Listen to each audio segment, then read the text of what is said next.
Hello, everyone, and welcome to the Nintendo Pipeline Podcast. I'm your host this week, Mina, and joining me today we have. Hi, I'm CMM, but you can call me Clay. And. I'm One Muffin on the Discord, but you can call me Jared. And we have a very special guest today. No one better qualified to talk about a Nintendo Direct. It's Why don't you me, introduce yourself? Raccoon. I have returned. The maybe the most direct obsessed person I know, and I say that with love. Barry Raccoon, the king of directs. I am the King of direct king. directs. I'm king of directs. You know, I once upon a time was the biggest direct person. We're getting into lore now. But you that took fateful that throne day from in me. November 2019. Yeah, I passed on the torch. We just wanted to talk about the Direct today. Believe it or not. Yes. Can you believe Nintendo podcast wants to talk about a Nintendo Direct? Well, we actually have to get news. to the biggest news of the week first. Yeah. Far bigger than the Direct. A Japanese guy on YouTube got the OLED and unboxed it. Oh man, yes. that is big. So we know what the news. packaging is like, because the only thing I like Oh. more than Directs is packaging. Maybe Yeah, we should do talk it. about that instead. Yeah, we should. We should. I could. I gotta nip this bit in the bud, because I'm gonna talk about the OLED, actually. Unfortunately, we'll save that for next week. But we gotta talk about Direct, and we have some big things to talk about. Believe it or not. Let's just get into it. This Direct, right off the bat, opens with a cinematic trailer for Monster Hunter Rise Sunbreak.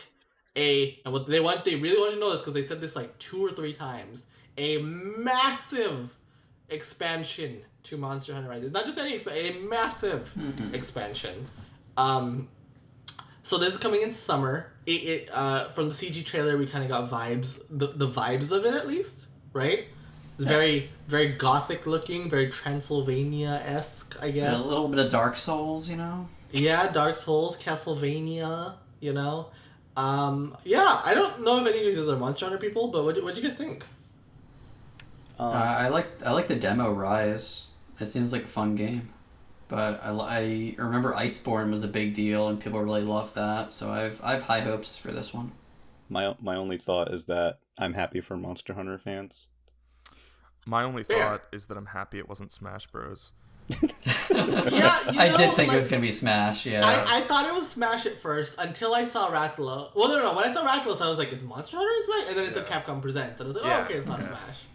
I'm excited for this. I love Monster Hunter. I love Monster Hunter Rise in particular. But the game has run out of content.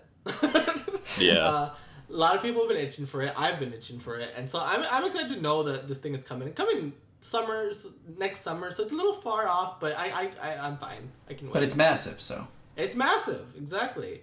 Also, when Jared said he played the demo of Monster Hunter Rise, for a second I thought he was just calling the entire game a demo for Oof. this. Yeah, I'm such a pro that anything that's not G Yeah. rank is just a demo. I swear to God, the way people talk about Monster Hunter Rise, it's like, oh man, this game, like, there's no content. While they have like 200 hours in it, there's no content in Monster Hunter Rise. Excuse me. Solid opener. I thought makes sense, right? This is a massive game for the Switch. Probably the biggest exclusive third-party game. Not probably, definitely is. Yeah. Makes sense. Okay, well, then I think we get Kirby. Yes. Brand new Kirby. Kirby. Yes. Brand new 3D, 3-dimensional Kirby. Kirby of the Wild I is love real. how that rolls off the tongue. Yeah, it's beautiful, isn't it? I know everyone has thoughts on this one, but Yeah. I'm someone who likes the traditional 2D Kirby's a lot, and I'm always kind of worried about like 3D versions of games. But so far, what they've shown looks really neat and unique, especially in terms of the locale. I think my main thought right now is just glad to see it's 3D and how it works. Glad to see the powers are integrated. Glad to see there is like cool like lore stuff already happening. And what's gonna be the question for me, is what the actual level design is like when we see more of it later. Yeah, I think that's going to be a big one, right? I'm very curious how they end up, because I think Kirby games are interesting, right? Because Kirby, I feel like despite being like a platformer that is made for a younger audience, right? Yeah. I think when you're good at Kirby, good Kirby games have this really strong flow where it's actually really fast paced, more than you would think, right? Yeah. Where you just breezing through the level. I'm curious how they translate that exactly to a 3D space. Yeah. You know? Because it did look. Admittedly, I'm very excited for this game. I think this, and I have thoughts on like the grander ambition of it that I want to touch on. But since you mentioned level design, I am a little curious how that will turn out, because it did look a little like slow, I guess. It looked, at least the initial footage, they were more showing off what the game kind of looks like. So, and they didn't show too much at one time. So the brief snippets that were there, level design and like enemy wise and stuff looked a little barren, but like I also don't really have any context for those clips. Yeah, I feel like it was more like environments and tone and like what the game's generally like. It was definitely one of those, like, sometimes when Nintendo has those first reveals and they're kind of more just like sort of Here's big what the picture. Here's what the game is. They have a couple of Remember how bland 3D World looked on the first showing? Yeah, and then trailer 2 blows it open. Right? Not that this looked bland. This looked great, but I think there could be more to it. But what are, besides like, you know, stuff like that remains to be seen, of course. What are your grander thoughts on this though? Because I think, you know, ambitious Kirby, that is a thing that is happening. This is a Kirby game with ambition. That's exciting. You know? Yeah. I will say I used to love Kirby. It was one of my favorite series as a kid. After Squeak Squad, I did not like that game. I stopped playing Kirby for a while. I played the two 3DS ones, and I was like, these are fine, but I feel like I'm just done with this series unless they do something big. And this is that. This is them doing something big and bringing me back in. Barry, how are you feeling about Kirby and the Forgotten Land? Contrasting Jared's experience a little bit.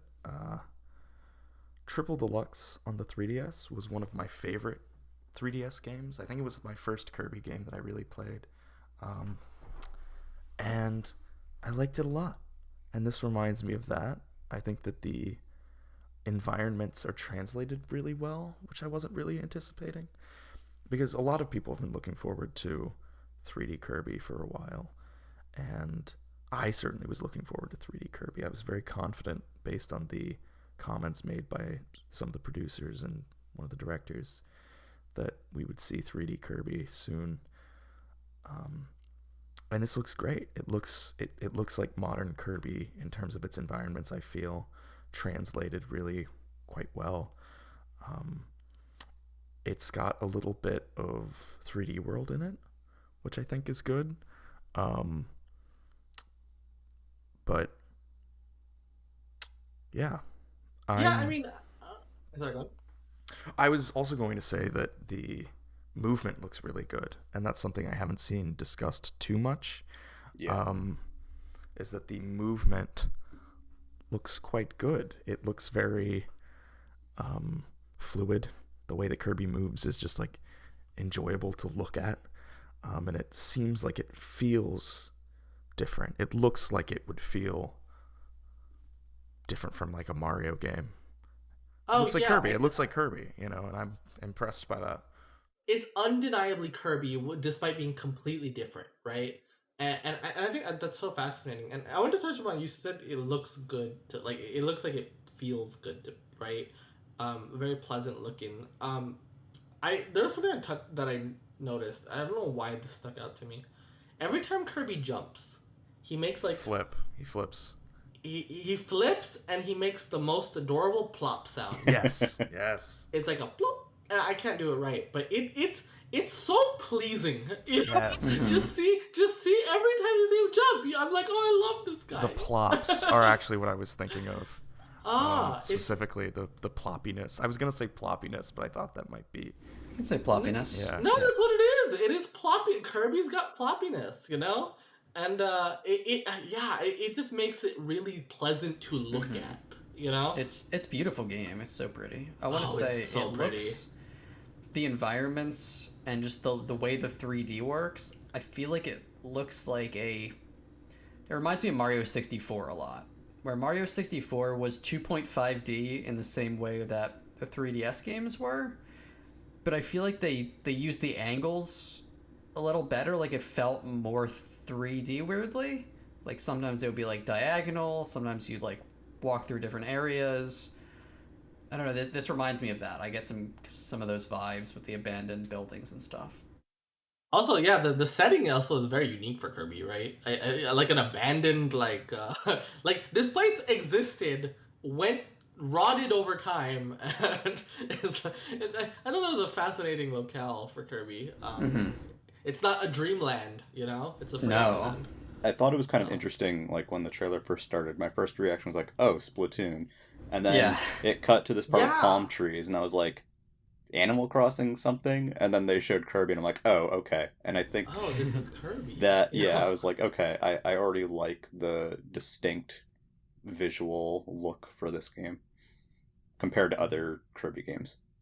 Very much agree. Yeah, so that's coming out in spring. Hey, it's pretty somewhat soon. Kirby's 30th, I think, is in April. Spring breeze. So Yeah. would not be surprised if Hal April. has strong anniversary It's brain. so April.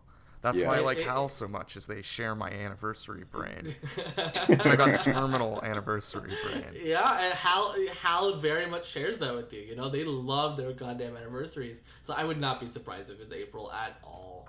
Yeah. All right. The next kind of big thing that they talked about was Nintendo Switch Online, the expansion pack. Now, first of all, this name. I want to talk about the name. God. This is so insidious, okay? And maybe I'm crazy, but I really feel like this is just like just enough tugging at the nostalgia strings and I remember when I played I don't know, did Majora's Mask use the expansion pack? I don't know. Yeah, it needed it. I remember when I played Majora's Mask and it had the expansion pack, the fond memories I had, it's so maybe I'm crazy. The but- fond memories I had of memory leaks. Of Donkey Kong 64. Like, it came with my Donkey Kong 64, I'll be honest, I love it though. it's perfect. It's the perfect name. Yeah, it's a perfect name. It's meant for people like us. Like, Yes. you're gonna play these old ass games that are 20 frames a second, and you're gonna love it. You're gonna love it. You're gonna love every And you're gonna second pay of it. for it. You're gonna pay Yeah, you're more gonna for pay it. extra You're gonna money pay for these old Specifically games for you already it. have. Yes. Let's get into that. Let's because I think that's the biggest thing. Yeah. Here, right. This is an extra tier to NSO. We don't know how much it is yet. Hilarious. But we know it will be more. Yeah. We know that obviously the state of NSO has been off discussed. I think we've discussed this on this very podcast. Yeah. Right. But people have the last major edition was Super Nintendo 2 years ago, right? Yeah.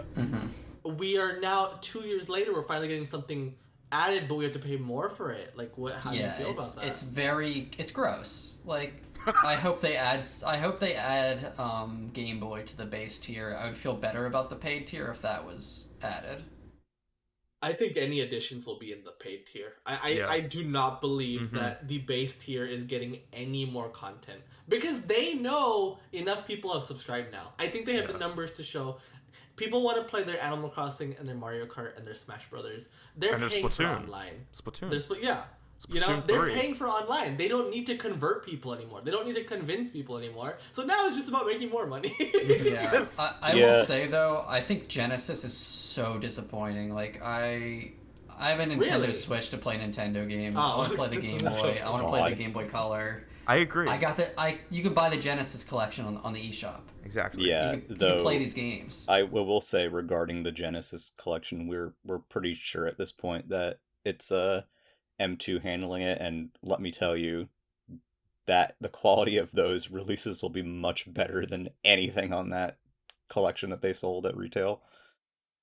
And like I'm gonna be paying for it anyway, so I'll play these games. Like obviously there's some great Genesis games, so Echo I'll the play Dolphin. them. But like, of all the consoles to choose, I think it's disappointing to choose a non-Nintendo one before the big Nintendo systems are there. I guess I can see that. I think they wanted to go for, because if you believe rumors, right, Game Boy is going to be on the way, right? Yeah. And I don't doubt that personally, right? Yeah. But I think it makes sense to go for something more of a surprise. I don't think anyone was Yeah. expecting Genesis. No, right? it was cool as a surprise. Also, do you know that this is going to be the third, and then soon there will be a fourth way to play Sonic the Hedgehog 2 on the Yep. Nintendo Switch? I own 2 of them already. Yeah. Are you gonna end up owning all 4? Oh my gosh. I probably will. Because that retro that collection that's coming next year, yeah, that's so funny. Do we have a list of the Genesis games? I have like the Yes.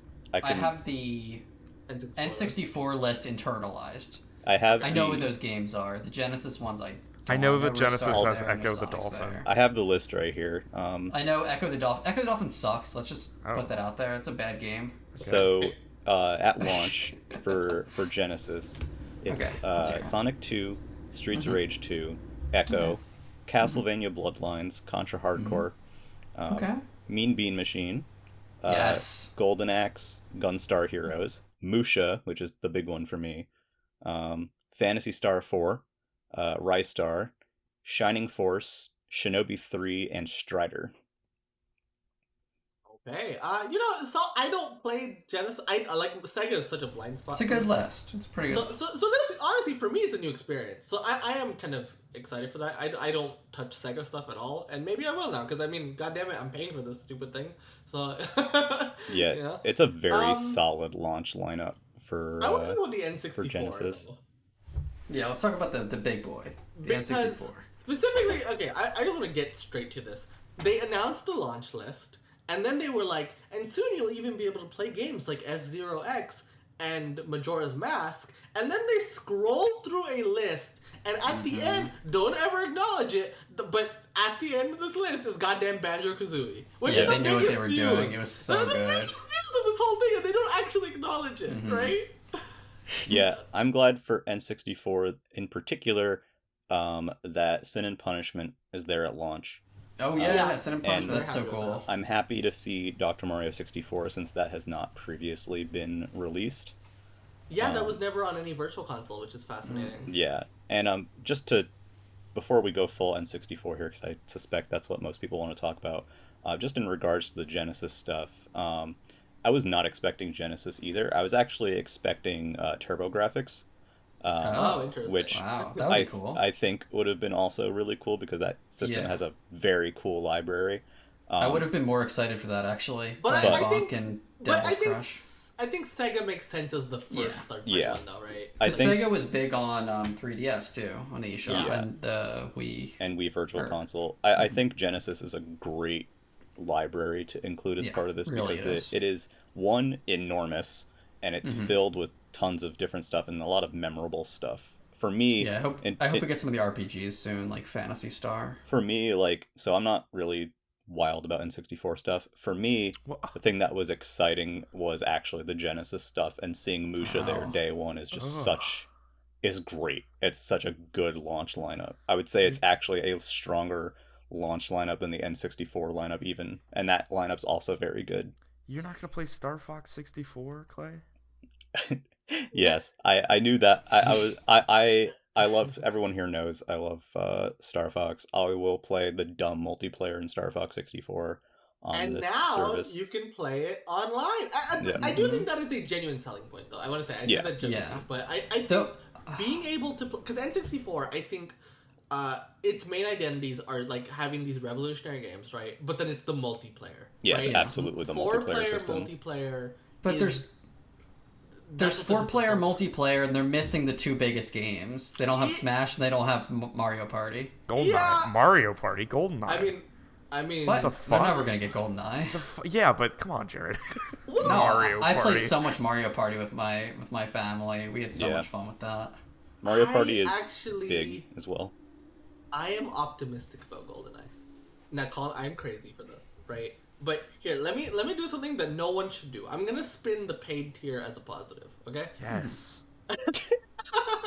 Bootlicking. I mean, I'll be honest. I want more systems. I'll pay for them. I like being able to play so much stuff on my Switch. But go on. Make your pitch. Honestly feel like having an extra tier dedicated to retro games, I think makes it easier for Nintendo to pitch to third parties to be a part of the subscription service, because there's more revenue to share. There's more there's more incentive for a Sega, for a Pokemon company, for a Rare / Microsoft to be a part of this, right? I think they know GoldenEye is a big draw. And I'm not actually expecting GoldenEye, but I very much could see it. I do think that the paid subscription makes those more premium games that would have never happened otherwise. I think it makes them more likely, honestly. Yeah. It's We can 2021. get Perfect Dark though, and Perfect Dark is like the multiplayer is pretty similar. For Genesis, it's worth mentioning now, but after the Direct, Emily mentioned some stuff that she had heard in regards to some of the NSO stuff. One of the things that she touched on was that Nintendo and Sega are really wanting third parties to hop on for the Genesis online stuff. And I mean, you already have Konami doing it, which is slightly surprising because Castlevania Bloodlines and Contra Hardcore are already in Konami's paid collections on the system. Yeah. So I think that may be a focus going forward, and with N64 as well, just to get some of the bigger third-party stuff. And I think what you said about it being a higher tier, it does make it more likely for third parties to get a better cut, if you will. Mm-hmm. Yeah, that is potentially exciting. I mean, like, we see it with Game Pass, right? Where, like, we're often so surprised at some of the third-party content they can get. But, I mean, clearly subscription services are very incentivizing to a lot of companies, right? They can make it happen. So, I mean, obviously, Game Pass is astronomically more expensive than NSO, but at the same time, I assume it's astronomically cheaper to get retro games over brand new games. Yeah. Right? Can we talk about the N64 library? Let's go back to that for a second. Yeah. Okay. There's some great games on there like that. I complained about like Smash and Mario Party missing, but there's so much good stuff. Like day one, I'm gonna be playing probably Star Fox first. Mario Tennis is fun. Mario 64 is amazing. I'm so excited to replay Paper Mario. That's one of my favorite N64 games. Paper Mario is a game I will, as soon as it's on there, I'm playing it. Mm-hmm. It's not day one. It's coming later. But like that game holds up so well. It really does. I think it's one of the better holding up N64 games by far. Yeah, like it doesn't need a remaster because it just looks so pretty. Like it's the almost 2D game, so like nothing that looks bad. I am not a fan of it at all, but a big major game for multiplayer that's there day one is Mario Kart 64. I like Mario Kart 64. I grew up with it. I might just play it for the famed battle mode. Right? It's a good battle mode. I don't like Mario Kart 64, but I've not played much of it. But everyone has gone on and about how much they love. What is it? What's the Block Fortress? Block. I don't even know what it's called on it. Block Fortress? Is that what is? I think that's it. People love that stage so much. I hear on and on about how that was the peak of Mario Kart. So maybe I'll give it a shot now that I can play it online with people. The library is really good. And I mean, man. I don't like Banjo, but that's crazy, right? I love Banjo. Crazy that they call like, Banjo. That's awesome. Yeah, I'm actually most excited multiplayer wise out of like some of this initial group is playing the Kirby 64 mini games multiplayer because I actually really enjoy those. Oh, okay. Yeah. There's some great mini games in there, especially the tile one. Yeah, the tile one is the one I made an immediately... eShop game. Oh, Flip that Wars. nobody bought. That is sort of like the Kirby 64 tile game, which is very fun. Yeah. The tile game. I haven't played Flip Wars because nobody has. I think the main thing. Excuse me, I have. I think the main thing in regards to this news in general is just nervous feelings about what the price is going to be, and that they just didn't say it right there. I'm kind of like, okay. We're gonna find out end of next month, more or less, right? Yeah. Because that's when this thing is launching. That's the latest that we'll know. I am curious though because I surely can't be that much of a price. Do you guys hike, have a though, right? figure in mind? Do you guys have? $5, right? I think $10 more. I'm firmly on the $10 I'm train. thinking Game it's gonna be Pass double. Ultimate is $15. Like, my instinct. more Well, sounds wait, hold ridiculous. on. Wait, it should just be clear. Game Pass Ultimate is $15 a month, and Yeah. Nintendo Switch Online Oh, is $20. oh, you think it'll be a year? Sorry. That makes so much more sense. I was. Yeah. So Nintendo Okay, Switch Online I'm is so $20 a sorry. year. I think you right? were saying extra 10 per month. No. I think $10 a year. Okay, that's totally fair. I think if it's a single, like an individual membership, I could see it being $10 more.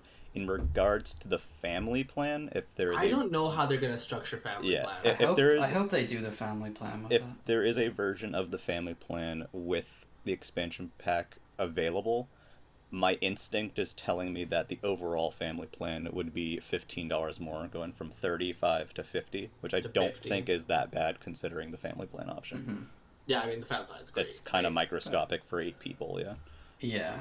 Um, Do you think maybe this plan would try to get people off the family plan? Well, it kind of depends on no, how they I think structure it, right? they have the family plan because they know like they need further Yeah. incentivizing to pay for this because they know they started from behind here. Yeah. Right? Yeah. I'm sure they have data showing how popular the family plan is. My question in regards to structure is if they'll simply have a version of the family plan with the expansion pack in it, or if the family plan stays the same and then you individually need to get the expansion pack. Yeah. A question. I want that. I could very much see that. Yeah. Yeah, I hope not, but who knows? I mean, like, I would pay whatever they're gonna charge. Like, I was gonna say question for the room. How much are you willing to pay? What is the max? I would you are pay willing to double. $5 a month. I would double it, but that's above that. I couldn't. $5. Wait, no, $5 a month is absolutely insane. Yeah.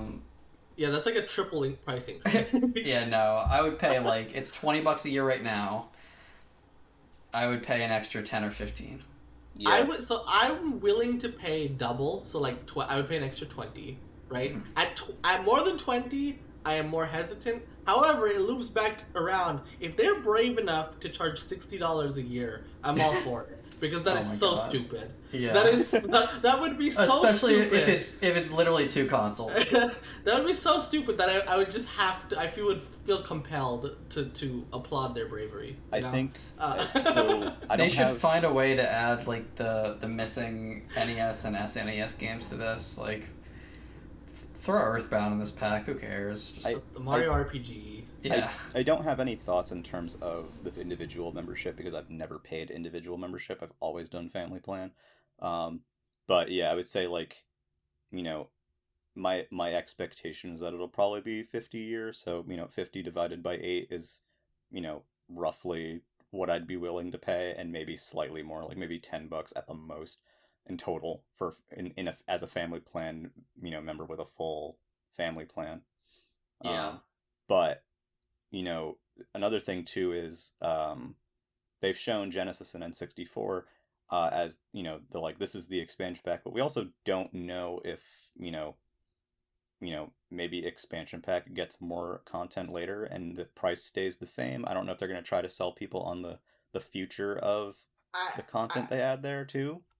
I think they want to keep this, just like Super Nintendo got added later at the same price. I think they'll do the same here with Game Boy. I don't know anything beyond Game Boy, but I strongly believe Game Boy will show up at some point. If they're cynical about it, they'll do it in a year when resubscribe time comes around. Yeah. But I do actually believe that when Game Boy / Game Boy Color shows up, that it will make it to the base tier, and that they would put something else in the higher tier.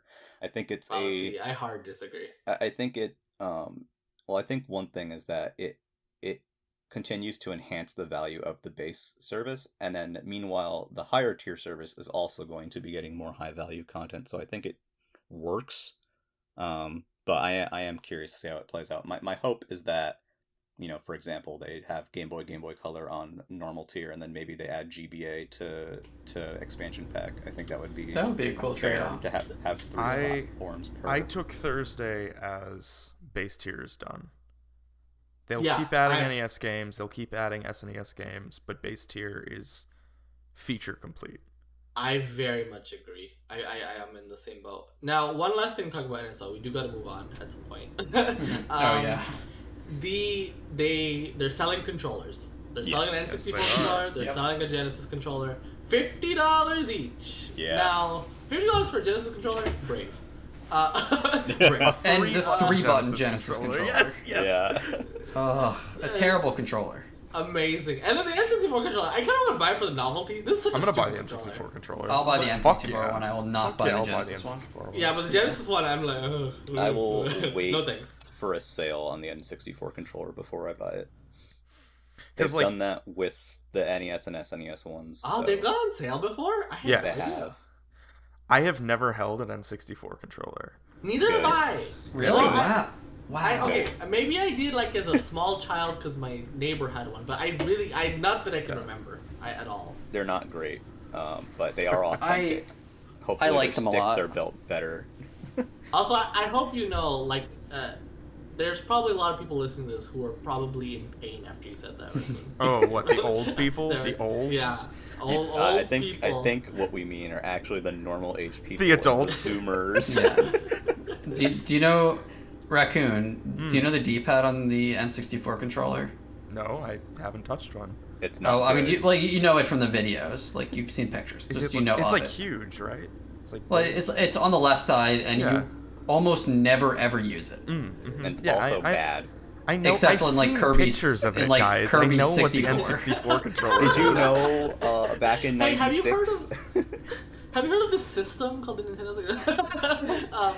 Alright, well, that's enough about NSO. Yeah. It's more than enough about NSO. More than enough. We could have done a whole damn podcast about that. There's other things in the show? Yeah, Yeah, believe it yeah. or not. So, next big thing, Splatoon 3. Yes. I don't think we have too much to say about it, but we did see the single player content, which is Yeah. important. Return of the Mammalians. Yeah, it's so funny. Very funny. This is hilarious. I mean, Splatoon finds a way to escalate. I always enjoy that. One quick thing I did notice though, I feel like maybe I'm wrong. I could just be misremembering, but I feel like the environments of Hero Mode in Splatoon 1 and Splatoon 2 were very much like the Void, Yes. right? Yeah, they're very voidy and And this one feels like it has real environments. Is it just Yes. me? No, Uh, I noticed that too. Yeah, it feels I like that a lot more. more. It has both, from what I noticed. yeah, it still has Yeah, some it still voids. has the voidy stuff, but it has legit environments though. Yeah. Like a snow area and some other Yeah, stuff. the Yeah. research Antarctic area looks so good. Yeah. The thing I liked, and they expounded on this a bit in like the post they put up after the direct, but the salmonid companion that you have, the small fry, you need to use them to eat the fur ink, which is the most disgusting thing. That's but, upsetting. but they eat it, and like you can use them to clear areas. So it's like you kind of have like it's almost like the way they showed it in the little clip that they had was throwing the salmonid almost like a grenade in the past game, and they like start like eating the furry ink. So I'm kind of wondering if maybe like I'm then it says they use them to like you use them to interact with stuff as well. So I'm guessing a big thing in single player is going to be like tossing that little guy around to do things with, and I'm kind of curious how that's going to play out. Yeah, so with that salmonid and with the name and everything too, it does feel like because Splatoon 2 Hero Mode was very disappointing, right? Because it was just the first game again, basically. Right? I know people have different opinions on that. I actually really enjoyed it. I don't think it's as good as the first games, but I thought it was pretty solid, and just them even letting you like use a bunch of different weapons was such a nice improvement. Oh, for sure, for sure. I don't want to say it was bad or anything. I think it was good, right? But Yeah. I just was disappointed in it, right? And then Yeah. Octo Expansion quelled a lot of that. Octo Expansion Yeah. I loved. But one of the big things I was hoping for Splatoon 3 out of the gate was do something different. Like even Yeah.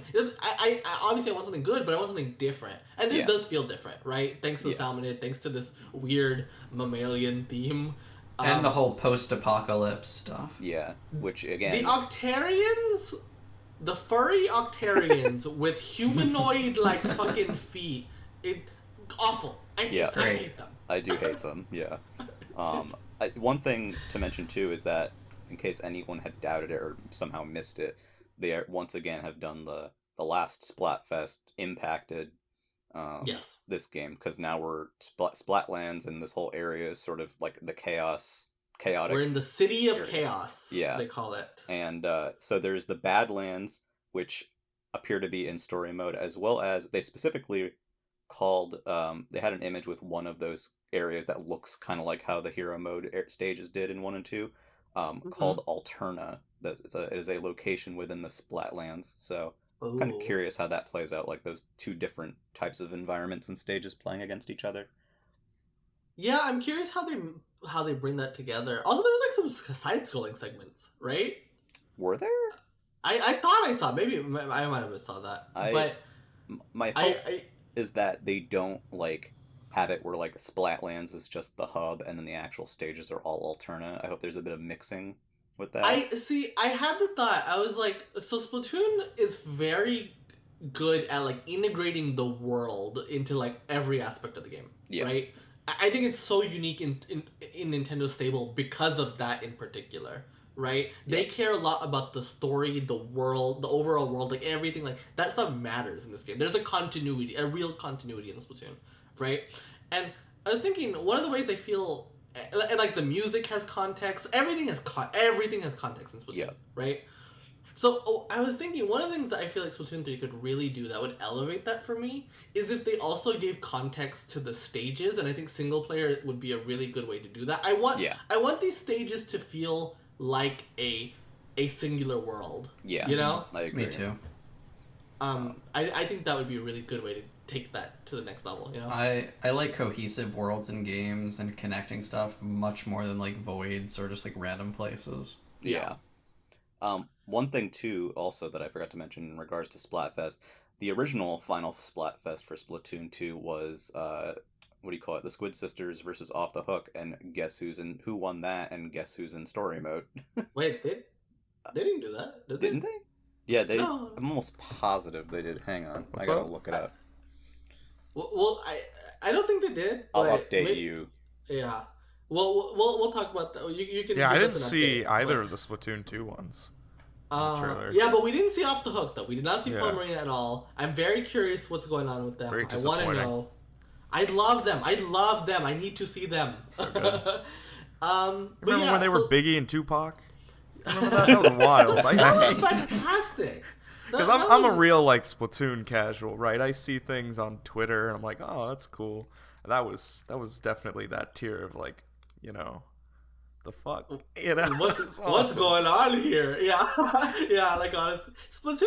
I think I've noticed. I do appreciate, because you know a lot of times in directs and stuff, I feel like a lot of people, when it's something they don't play, they have the attitude of, oh, don't care, right?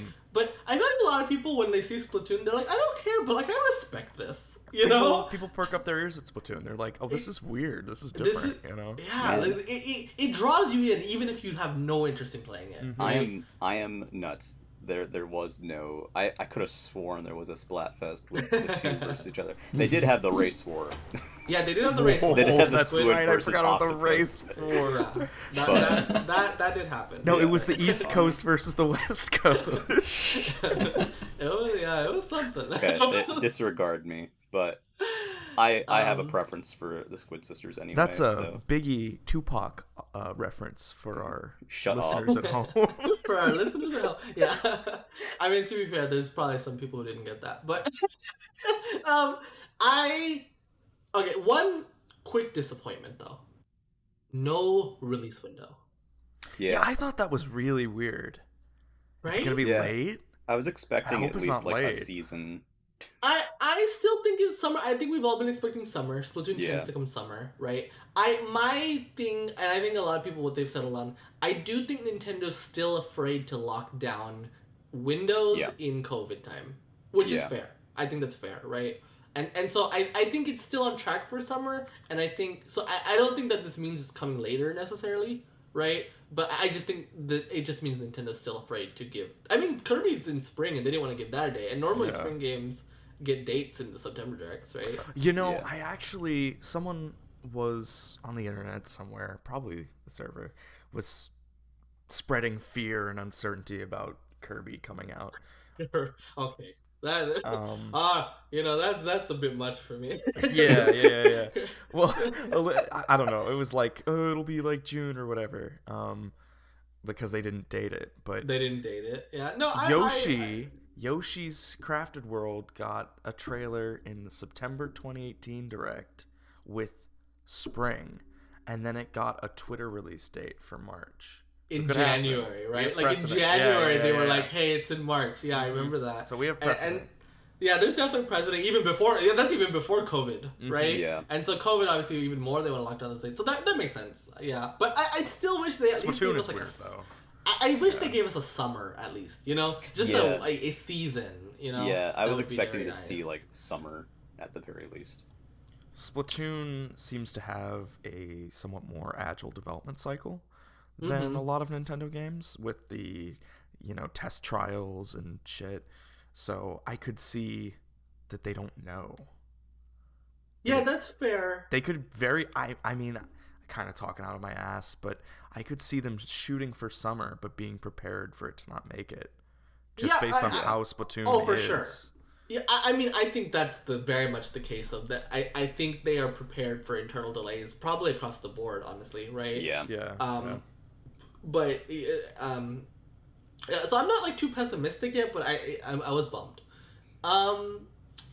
We got another 2022 game though, generic 2022. Oh wait, This is one quick thing. Sure. About Splatoon, we're not going to talk about all the multiplayer stuff, which I thought was cool, but I just wanted to give a nice shout out to the freaking crab tank, which looks so Yes. freaking cool. Also, that like grappling hook looking. Yeah, the grapple hook Spider-Man looks really cool. The zip shot, I think is what it's called. I forget. Yeah, The the zip power lash. ups, the specials in this one look wild, and I'm all for it. I'm super into that. Yeah, crab tank main. Let's go. All right, and then so we have our big closer, Bayonetta Yes. 3.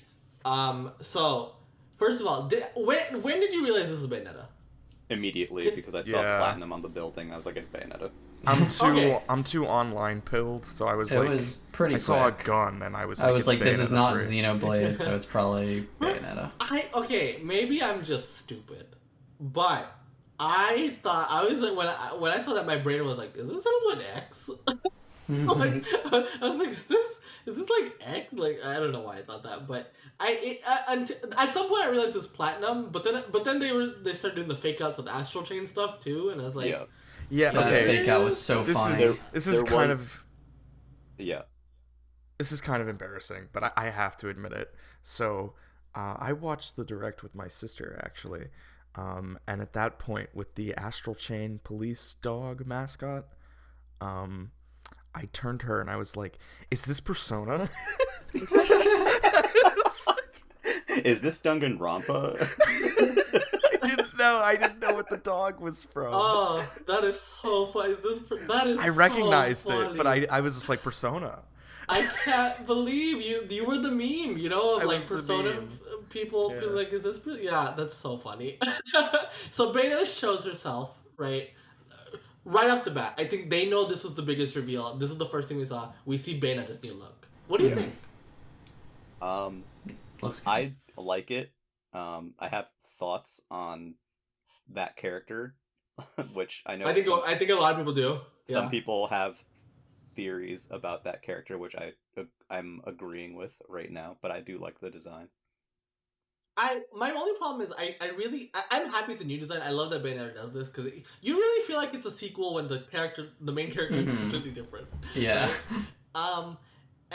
But Bayonetta 2 Bayonetta to me is just perfection though. Same. Mhm. That is Yeah, such that was an a great one. excellent design. But I still do like this one. I As the- still do like this one. As the gayest one here, Bayonetta 2 Bea is actual perfection in a woman.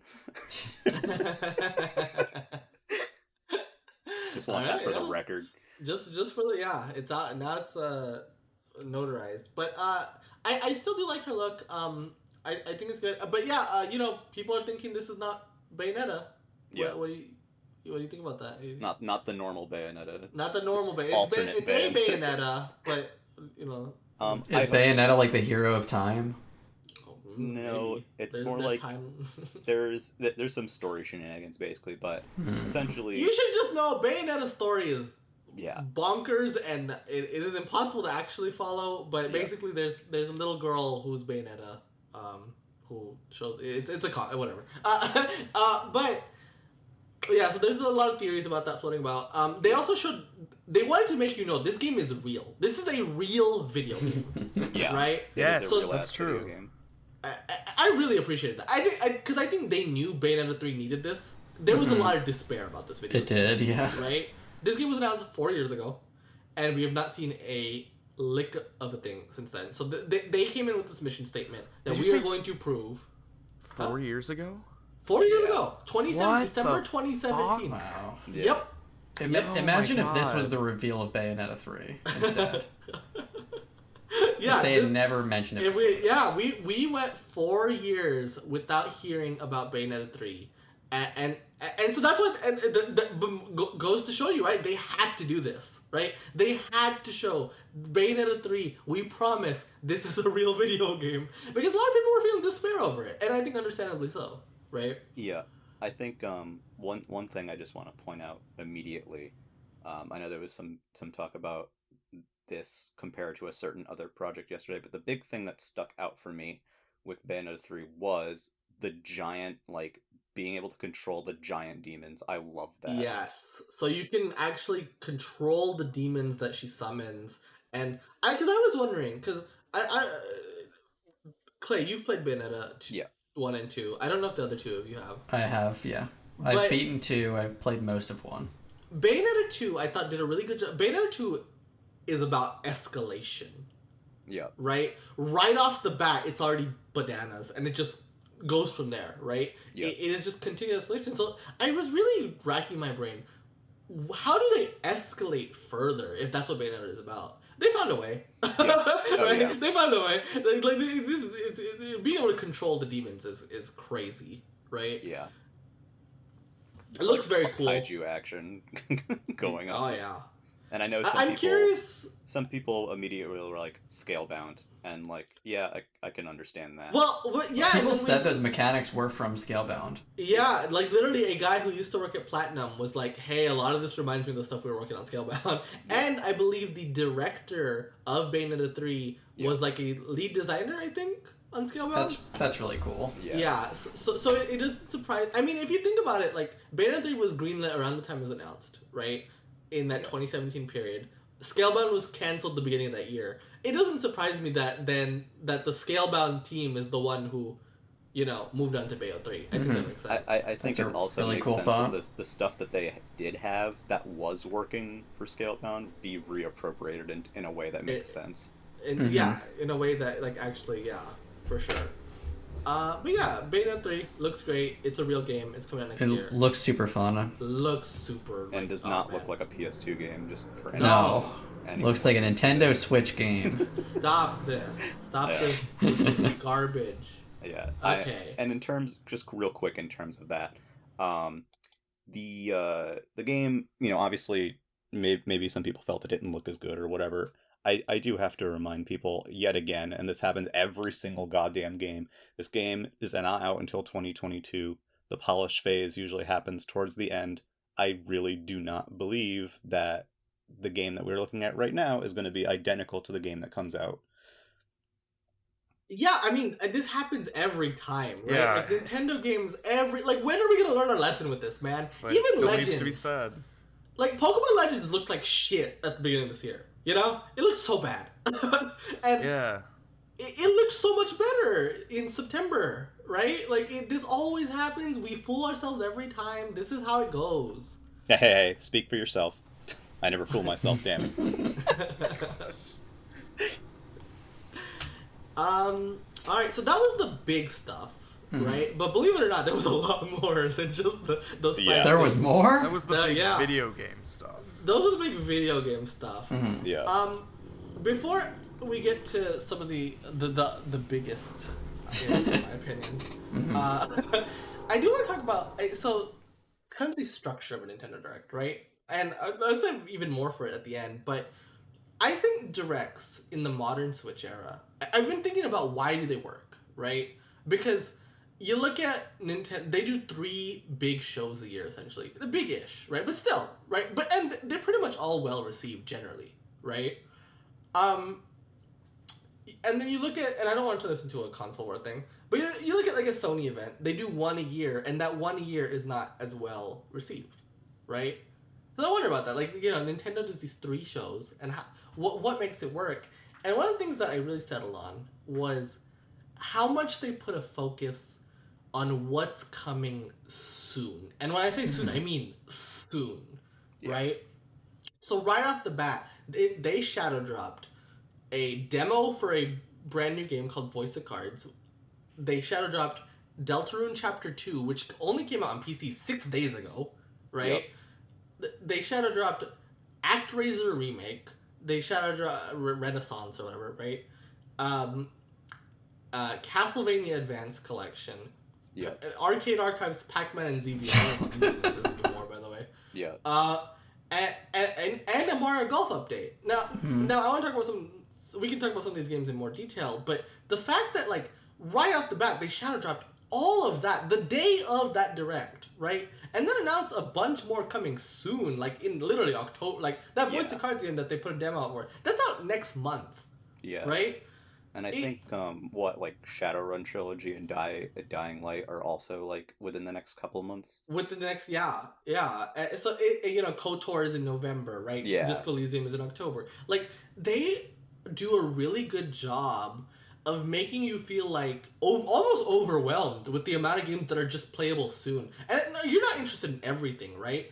But the idea is, by sheer quantity, you are surely interested in one of these. I think the big difference between, I feel like we've mentioned this before, but the big difference between Nintendo than the other 2 is that they do a lot of smaller stuff. So at, like, a Sony event, if you don't like one of the big games revealed, that's a lot of the year.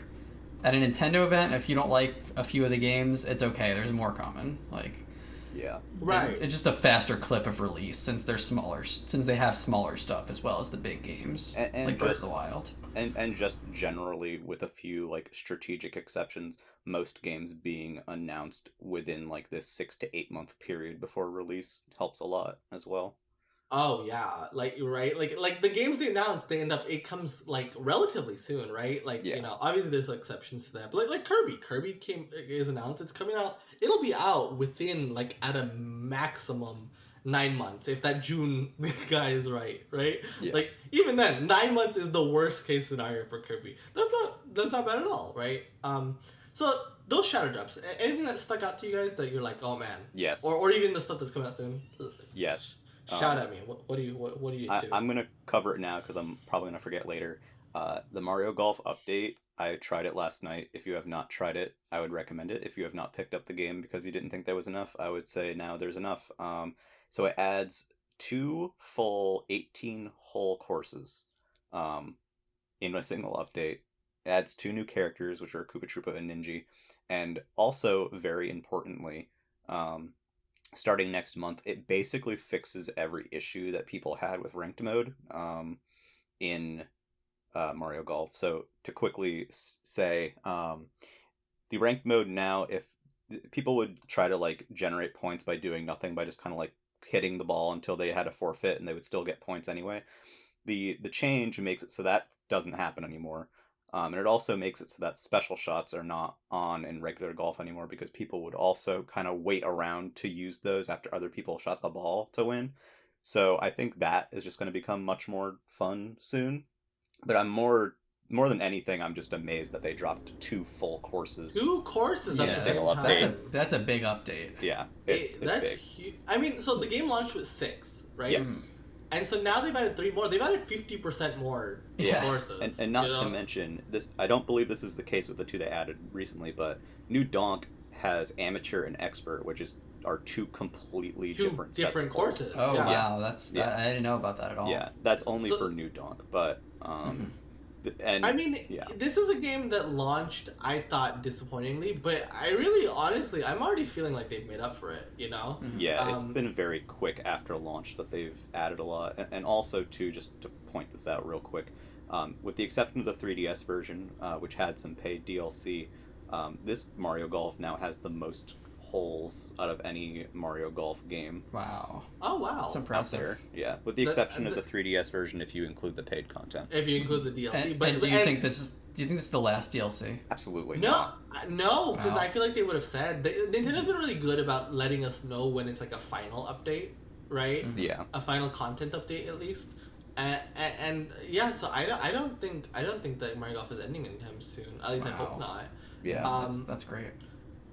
So the fact that it's already grown to be this pretty big game, like it makes me feel like, okay, you know what, like those disappointments I had at launch, they've already kind of mitigated a lot. you Yeah. know? Yeah, I would agree.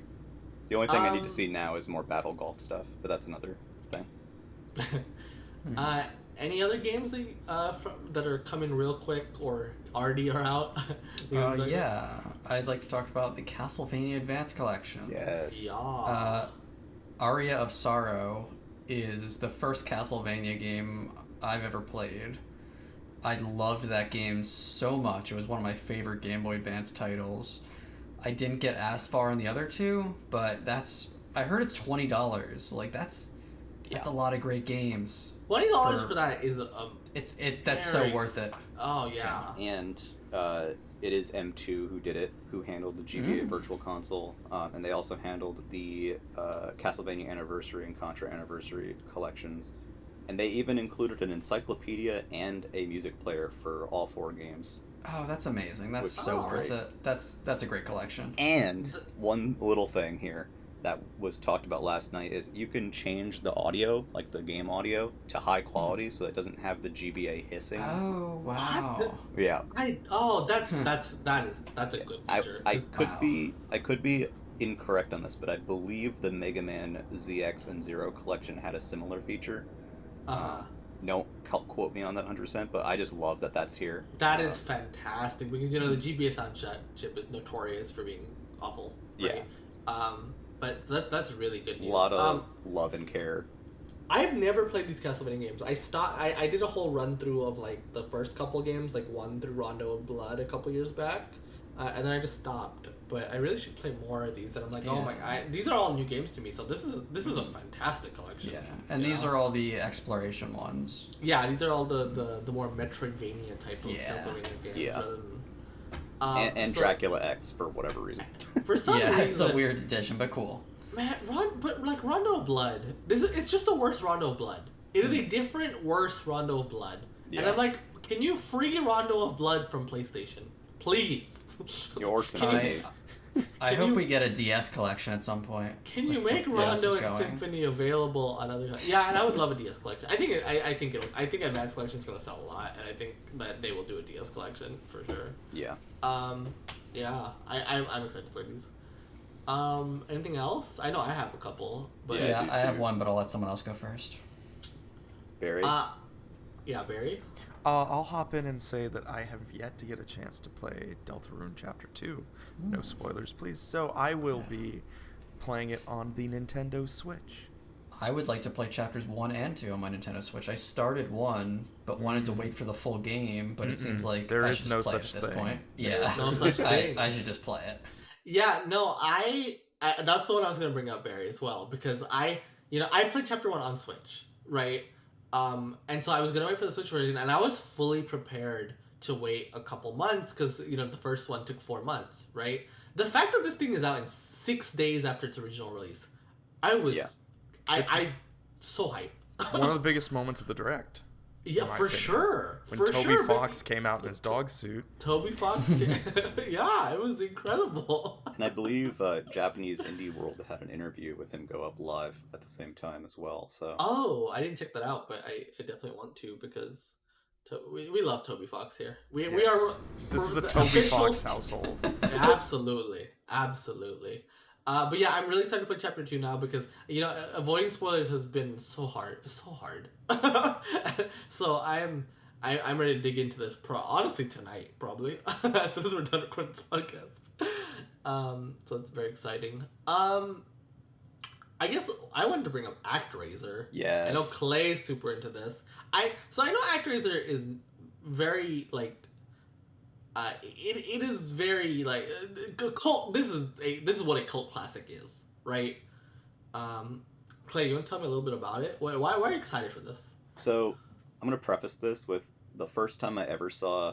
I'm dating myself again. The first time I ever saw ActRaiser was when it was featured on Nick Arcade. Jesus.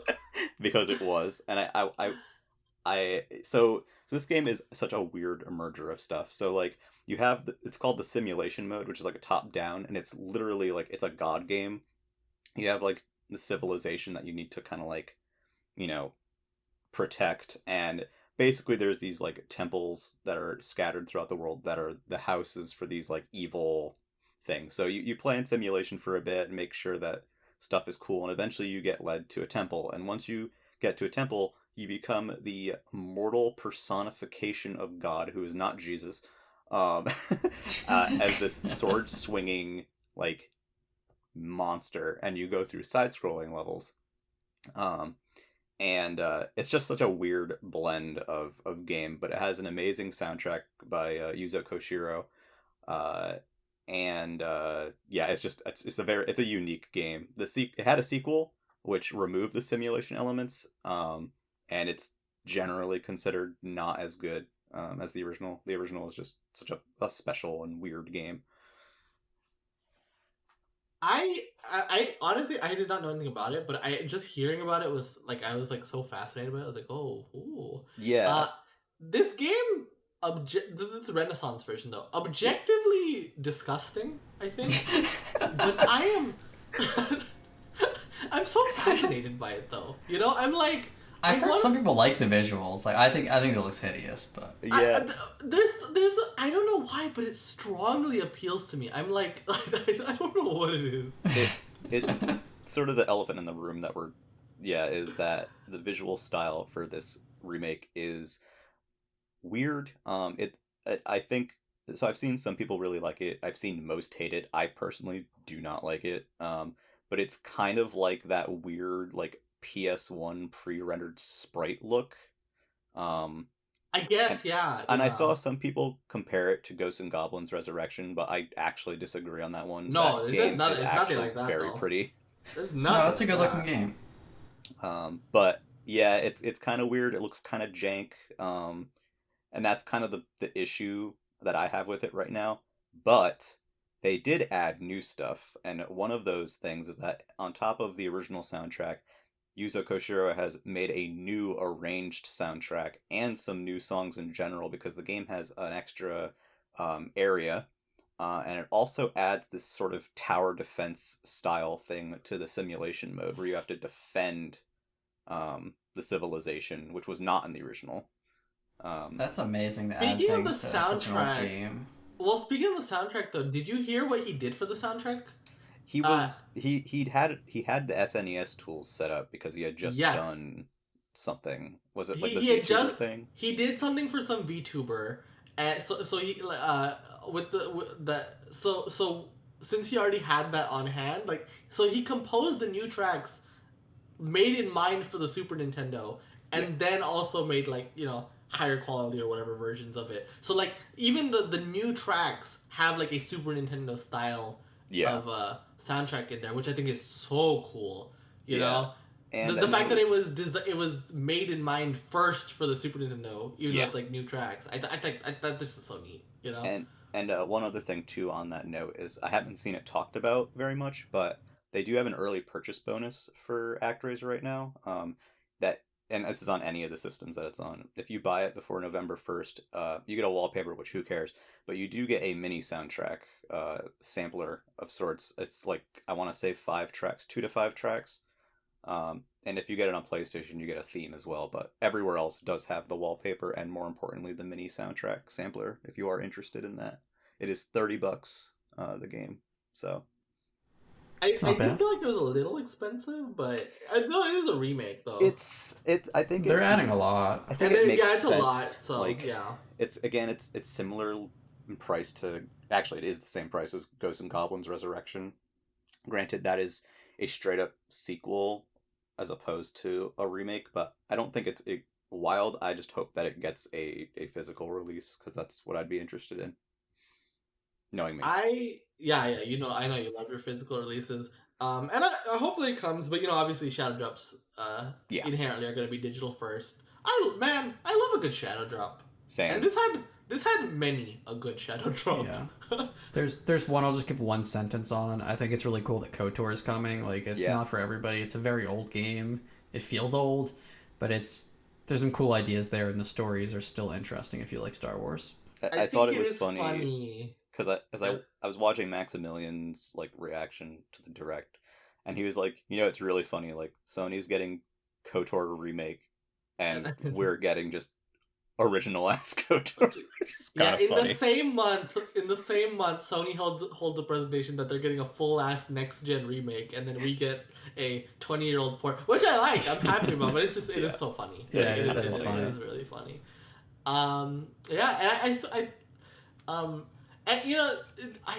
It's just like, man, I want Castlevania. I want Actraiser. I'm gonna play Deltarune, and it's just like, there's so much. Who has time? Who has time? I certainly do not. Or money. Or the money, for honestly. I'm still playing Skyward Sword over here. I haven't also even want to gotten that download. I know. First of all, this year said so much, right? I also really want to play. So, Voice of Cards, the Isle Dragon Wars. They dropped a demo for it. I was really interested in it because it was funny. I was watching it in call with someone else, right? And the trailer's playing, and he's like, this game very inspired by Nier, right? He almost calling it a Nier knockoff. And then it was like, oh, this is by Yoko Taro, and the composer's Okabe, and and it's like, oh, it sounds like Nier because it is Nier.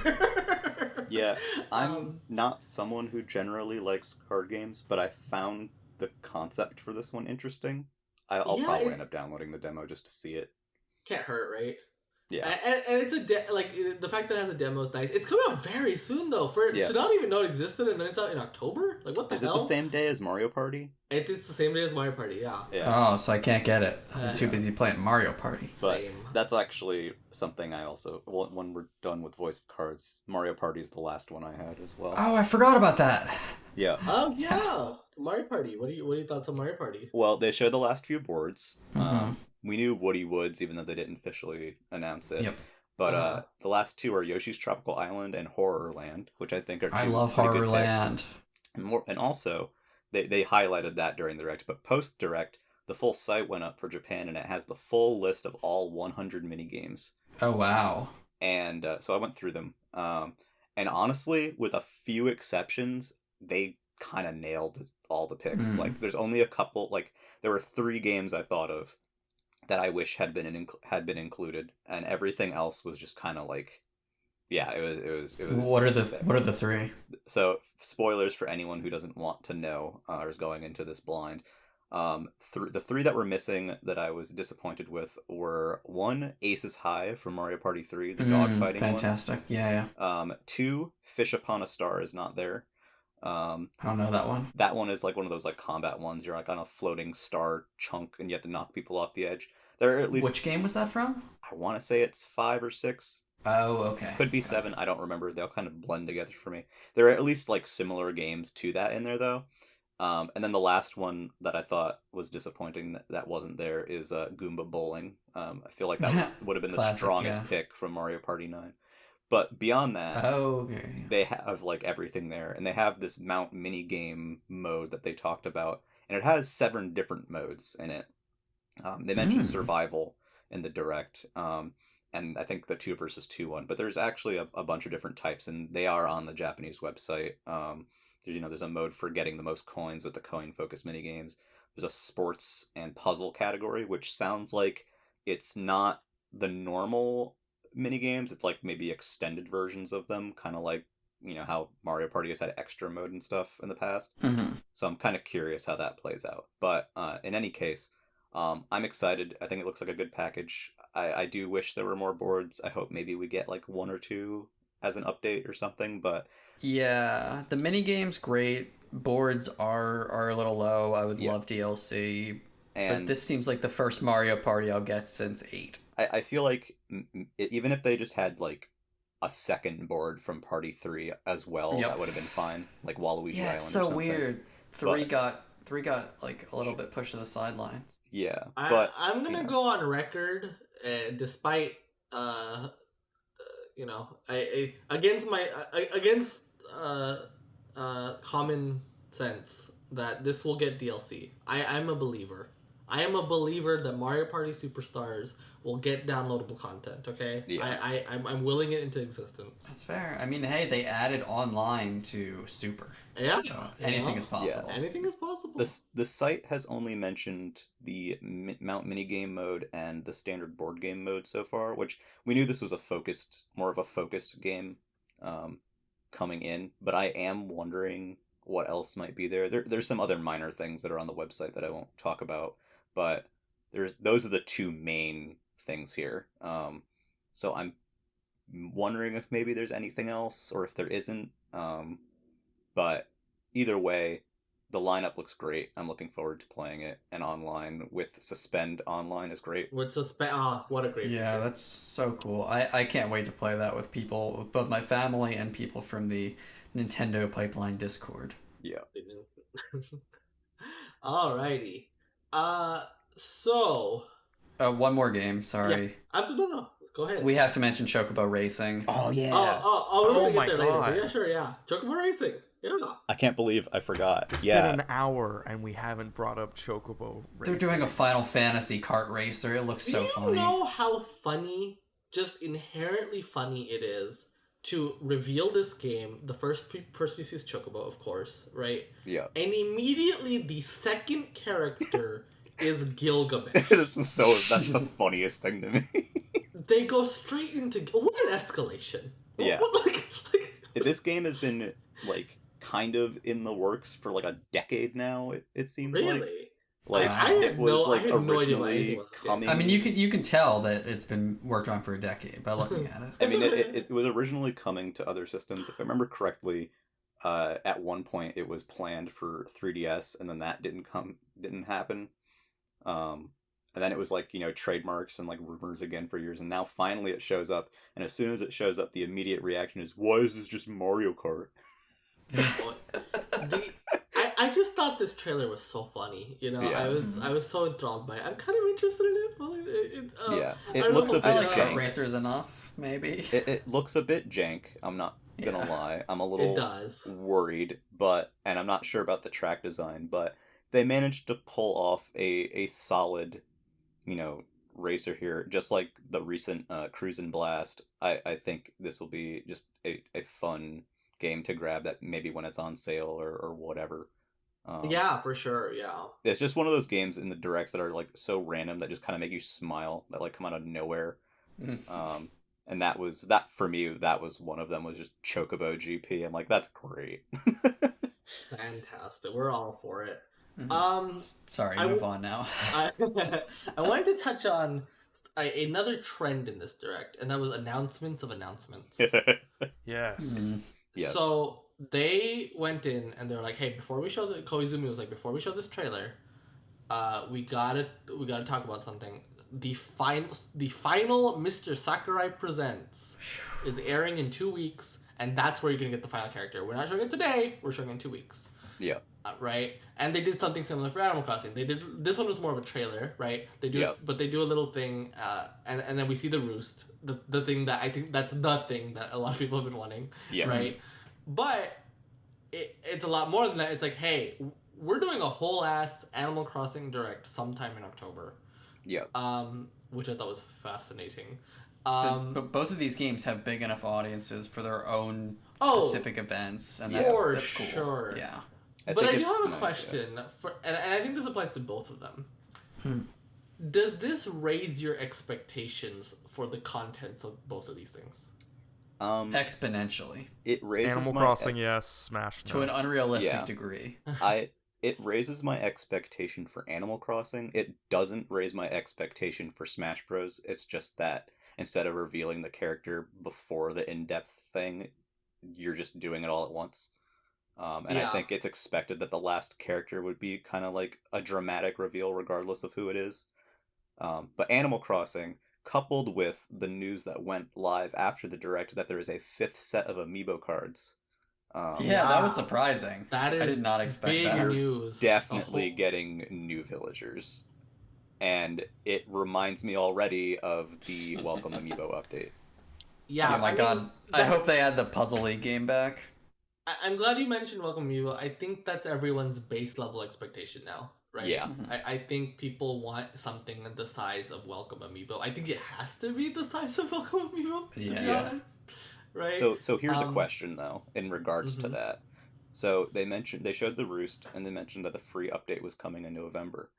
Does anyone think that some of the contents they show in this direct will be paid?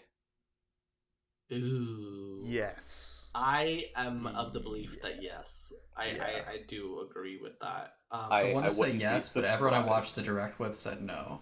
Yeah, I'm curious how that will go over if it is indeed paid. Well, I think it's smart to get out of the way that the Roost is free though, because that's something that everyone wants, and quite frankly, locking that behind a paid thing would have been Yeah. I think any paid feature needs to be something that's not in an old Animal Crossing already. Yeah. I think that's fair. I think well, I'm very curious. So we all kind of agree then, huh? That it's going to be a paid thing. That there's going to be some sort of paid element. I'm I don't- not. I think. I'm not I'm not convinced, 100% but I sure. think it's possible. Okay, fair. Yeah, I'm very curious. I mean, regardless though, I'm good either way. I just want a substantial update. I don't care how that substantial update comes, but I just want a substantial update. Yeah. Right? I stopped playing months ago. I need a big update to get me The back the in. last thing I did was boot it up on New Year's Eve. Yeah, me or too. Thursday.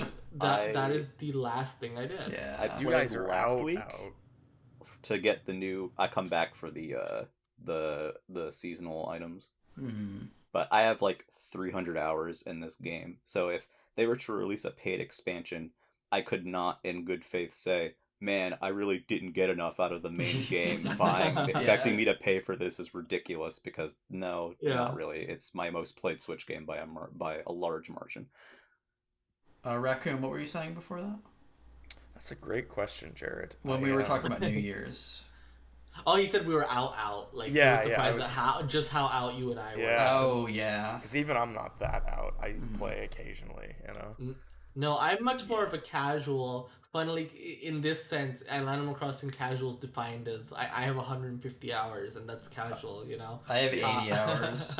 Wow, absolute cretins, Animal Crossing Yeah. peasants. I mean, child numbers. I mean, we said it with Monster Hunter, right? But it's the same thing here, right? Where it's like there's just this really funny conversation around this game where it's like people put so many hours and they're like not enough content. And that's not to say the criticisms aren't valid, but it's just an inherently funny thing. Yeah. Yeah, like 80 hours is so much for me. Like, I don't play one game that long. Yeah, absolutely. So Neither that's do I. a ton for me. Yeah, it's like 150 hours. That's like a rarity for me. So like I'd be lying if I said I didn't get my money's worth out of it, right? Yeah. You know? But I do want a reason to come back. I love Animal Crossing. I really do. And so I want them to pull me back in. So I hope this is big. And because if it wasn't big, this could have been most Animal Crossing updates have been Twitter drops, right? Yep. The fact that this is not just a Twitter drop, the fact that this is a full-on direct, there is a level of expectation here that I hope they can meet. Yeah. The last substantial update was Diving, and that was like a month after release, wasn't it? Well, it was like the first summer, I think. Yeah. And also worth mentioning too, they did have a direct for Welcome Amiibo, which showcased that game's new features. Welcome Amiibo is awesome. It has Puzzle League in it. I do What's like better than that? Welcome Amiibo. I'm sad that it kind of released at the time that it did when I was kind of done with New Leaf. I still played with the contents in it, but I feel like I would have gotten much more out of it. I mean, it came out when I was done with the 3DS, let alone New Leaf. Honestly, I might play New Leaf again someday. That was a great game. I loved Puzzle League minigame, by the way, just to echo that. Yeah. But I can probably promise that we'll have an episode dedicated to Animal Crossing. Oh, we'll have episodes for Smash update. For Smash, and, yeah. So don't worry. And probably You'll hear more Animal Crossing thoughts. When the paid tier goes up, I'm sure there'll be an episode for that too. Oh, definitely. We'll have our NSO thoughts. I'll talk about Star Fox 64 for Talk about how dog shit the online performance is. Yeah. Though, I think someone said this yesterday, and I don't know if this is accurate or not, so I'd like to hear if you guys have heard anything about this, but someone claimed that the online mechanism that they use for NSO is built off of ARMS' online, and I found that very strange. Someone said there was rollback, though. It's Yeah, rollback. someone said it was rollback Yeah. built off of It is ARMS'. rollback. I don't know about Wait. ARMS. I don't know about all that ARMS, but it is rollback. Yeah, Wait, for ARMS' real? online is very good. Yeah. It's ARMS is rollback? rollback. ARMS is rollback, and so is NSO. Yeah. That's Yeah. wild to me. Oh, Yeah. interesting. But that's I an had some aside. good experiences and some bad experiences playing online. Anytime I played with someone in the United States with decent internet, I had a good time with NSO. Yeah. When I tried playing with people more internationally, it was a disaster. But that's, I guess, to be expected, right? Yeah. I mean, I tried playing Clubhouse games, not on NSO, but like Clubhouse games with someone from Australia. It was unplayable. It was absolutely unplayable. Yeah. And that's a turn-based game, mostly. Yeah. But to circle back, I thought the announcements over the announcements, I thought they were smart, though, to be honest. Mhm. Because Oh, I yeah. know some people can roll their eyes at that, but, Smash and Animal Crossing are both things that can hold their own. And quite frankly, I appreciate them not taking up time in the direct, Mhm. Yeah. Yeah. Even though I like both these games, right? Yeah. But I want a deeper dive on these things, Mhm. And the Smash character is one, we didn't cover that at all, but, there is a pomp and circumstance to it, right? Yeah. That I feel like it'd be doing a disservice to just show off the final character without even giving any lead-in, Yeah. Yeah. So yeah, I definitely, I thought that was a good idea. And They need room to breathe, and either one would take over the conversation. If they For were sure. And Now- that presentation is 40 minutes long, by the way, for the final Oh, jeez. character. So it's Yeah, as long as this direct. It's gonna be as long as this entire direct. Holy So shit. I mean, I'm not saying like, oh yeah, they're gonna be like psych, Fighter Pass 3 or whatever, but I am curious if there's any other like small little surprises there and at the very end.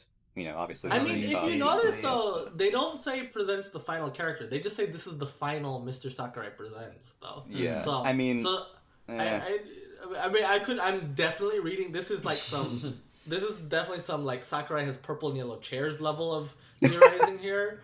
God, I but- forgot about that. But just point it out. Yeah. Jared said something funny. Perfect transition. Speaking of things that took up all the breathing room of this Nintendo Direct, Oh, is it time? Is it time? It's It's time. time. it is. Oh. It is time. So I think this. I don't think I'm wrong to say this is the thing most talked about coming Yep. out of this Nintendo. Oh, absolutely. Now, yeah. you go into a Nintendo Direct and you expect new video games for your Nintendo Switch, right? Generally, right? Yep. Maybe, and this hasn't happened, but maybe you even expect a mobile game, right? Maybe, right? I don't, but I get where you're going. Yeah, but video games, right? Yeah. You don't go into this expecting movies, and you definitely don't expect a cast announcement. So Shigeru Miyamoto shows up, and I think we're all surprised because this is the Yeah. first general direct that Shigeru Miyamoto has showed up in since the Wii U era. It's been a while. I thought new Donkey Kong or something. I was Yeah. like, damn, Miyamoto's here. It's going to be something really cool. So people saw Miyamoto, and I saw people. And it being like, was. It was, Oh, Jared. it was something. But it, I saw people thinking Pikmin 4. That was me. It was a lot of people, right? Because Miyamoto comes out for Pikmin. That's what you'd think, right? But no. He came out for a movie, and so he set the release date. It's holiday. It's coming out Christmas. It's Christmas 2022, right? It's literally like 4 days before Christmas next holiday. And that's the least interesting part of this, right? They announced the cast. Now, normally, if you don't follow movies very much, maybe you don't know, but generally a cast announcement is just made in like a fucking press release, and it goes on like Variety or Hollywood Reporter or stuff like that. Like all those outlets report that press release, right? And I think if we had seen the list all together all at once, it would not have made as much of an impact as it did seeing it one by one in a live stream about video games, getting completely blindsided by this. Right? And I don't know if it's intentional. I don't know if Nintendo is this smart. But I really think that this fucking segment was so perfectly paced for maximum Yes. impact. Yes. Very deliberate. It was like, so then, you start with Chris Pratt as Mario, right? And you're like, what the fuck? Yeah. I was immediately The like, most oh, Italian man. actor. I So knew we were in for something. immediately, you're just like, what's going on? Right? My thought was, why?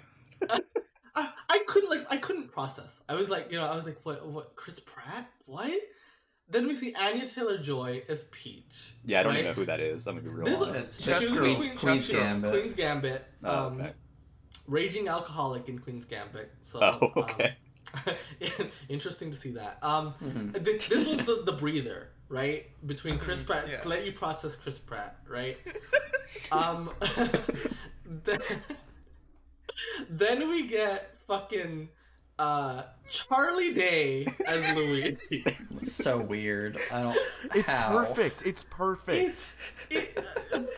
I can already imagine the "It's a football" line from one of the It's cartoons. a football, Luigi or Mario, whatever I don't remember. You It's a didn't make it. football. It's a football. That's Charlie Day That's in Always Charlie Sunny. Day. Beautiful, all right? We get It's like milk steak tier. It's a football. I chiseled it. It's incredible. Then we get Jack Black as Bowser. Okay, Great, I just want to perfect say choice. this right now. I cannot stand Jack Black. I What? find him What? so aggressively Oh my unfunny and God. annoying, but Ugh. I am I have a willing. School of Rock poster in my room. I don't like Yes. School of Rock. I'm so not into it. Oh. However, Oh. I'm willing to give this one a chance because I think he could bring something fun to Bowser. I think- almost disconnected. Sorry, not a Jack Black fan here. You're But too I- old to understand Jack Black. Or I- another casting member, if you wanna say the other like comedic one. Right, but I think so. Real quick before we move on, we got to get back on the Yeah. PowerPoint. What's the next one? Give it to us. Yeah, so then we go into next Keegan Michael Key as Toad. Great. That's my Love it. favorite See, one. I like that. I love one. this one. I like Yeah. that Toad one. actually makes sense too, but it still was hilarious, right? Yeah. It's so good. And then I think this is when I losing my mind. Is this the best one? Seth Yes. Rogen Yes. as Donkey Kong. I love it. Oh my god. Again, I detest Seth Rogen What? stuff. I just find it so amazingly unfunny. Guy, Sans You didn't like Undertale Sausage laugh? Party? I will not watch Sausage Party, I promise. God. He's fuck, not Clay? like my thing at all. Like I find a lot of that stuff just so annoying. But like I'm just trying to imagine fucking Donkey Kong talking like Seth Rogen. As Seth Rogen. And then we get one final blip where we get, I forget who the cast members are for these. But Fred then they're Armisen is Cranky Kong. Okay, yeah. I don't know, know remember the the other guy's two. name, but I was actually most happy to see the Foreman Spike thing confirmed because I thought that was actually fun. And and this last part was funny because it wasn't necessarily because the actors that it was unhinged, but just knowing that Cranky Kong and Foreman Spike are in this movie is Yeah. with speaking roles is quite I something. I love that the extended Kong family Oh, I is love getting it. more It's- attention. Oh, it's so good. Kong family. But Foreman So Spike, let's go. Foreman Spike Shout is in out this to fucking our movie. boy. What is Great. what is happening? This and You so can tell what the movie is based on the characters that are in I it. mean, we're all gonna see this day one, right? It's Oh, gonna We're yes. gonna, we're gonna do a podcast about And, that. and Yeah. I mean, the first trailer for this movie is gonna be an event, right? Yeah. Like people are Seth Rogen laughing Donkey Kong. dying to know how this actually sounds. They could probably like. end it. They could probably end the next direct. They with could the trailer. close a direct with the trailer for this movie. Yeah, for sure. Yeah. This announcement, it felt like a collective fever dream, right? Like, Yeah. I was watching this and I was in call with someone. We were fucking just howling, like dying. It was, I was- unbelievable. Yeah. I mean, the very next segment was Splatoon. Splatoon is a top 2 Nintendo franchise for me, okay? It's very important to me. My brain couldn't process what was happening in Splatoon because I was just, I needed a mental break from what I had just witnessed with the Mario movie. You know, I was just so, out of it. I was like, what is life anymore? Like, what is happening right now? I hardly ever do man-child-ish reactions to things in direct. As fixated as I am on them, I don't usually freak out or stream or react to stuff. But I was screeching like a creature from the woods that school children tell stories about Yeah. at the cast. I was loud. My sister was angry. I was I was bewildered and very excited. The cast is good. The It cast, I cast actually is am great. into this cast. The but whole cast is awesome. it Even might be Chris Pratt. it might be because I'm not very much of a movie person, and also wasn't familiar in depth with some of the people in the cast. But my reaction was not howling, although I did think it was funny. My reaction was kind of just like, at least like, again, this is outside, someone who's completely outside the space looking in. My actual reaction was kind of just like, okay, that's kind of lame, whatever. And that was, I'm like, I'm glad we're moving on. Buzzkill. Sorry. I know. I'm gonna see it, Clay, but buzzkill. like, I just don't. It was just like whatever to me. Ugh. I That's- am genuinely happy that this aired in a Nintendo Direct in the way it did. It was perfect. I really Yeah. it's so stupid. The stupidest thing on earth. And I loved every second of it. It was incredible. It was incredible. The thing I actually liked the most about what they had to say about the movie wasn't even in the direct. It was that one of the writers from Into the Spider-Verse is working on the Yeah, project. and Gravity Falls, the main writer of Gravity Falls. It's Hirsch. and- It's Hirsch, Yeah, right? it's Yeah. Hirsch. Yeah, I Oh, wish they fuck had yeah. said that. So this might be good. This might be Yes. good.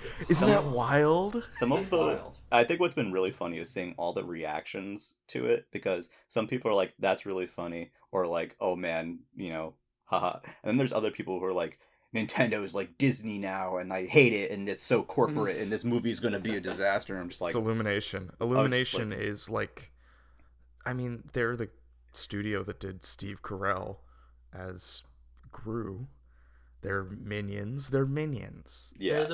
I mean, this is an Illumination-ass movie. Who's gonna be the minion of the Toad. Mario? Keegan Michael Key. Keegan It's Michael tough. Key, yeah. Which is great. 100%. Fantastic. It's incredible. Yeah, I just thought, again, like Raccoon said, like, I don't usually have that kind of reaction to things, right? But this was, to me, like, one of the few moments where I've watched it, because Nintendo Directs are very highly produced, right? Mhm. Yeah. This is one of the few moments where I felt it was just unhinged, Yeah.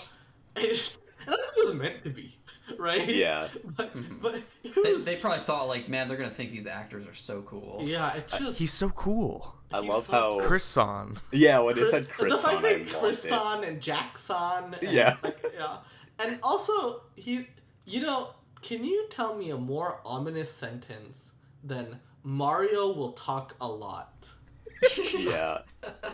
It's See, Chris so I guess, Pratt. yeah, on that topic, actually, so they also showed Charles Martinet's role, Yeah. or kind of lack of Yeah. major role. They in this alluded movie. to his roles. Yeah. He's gonna have cameos. So I'm right? curious Wario. what you guys think about that, because that's also been a hotly contested topic. It's Wario. I'm It's betting on Wario. Wario. I wholeheartedly. Wario. It's He's Wario. done long form Wario before. Yeah. for And long form games. Wario, unlike Mario, I feel like actually works. It works quite well. So Yeah. he's totally gonna do Wario just for a little bit. Yeah, that makes sense. Post credits even.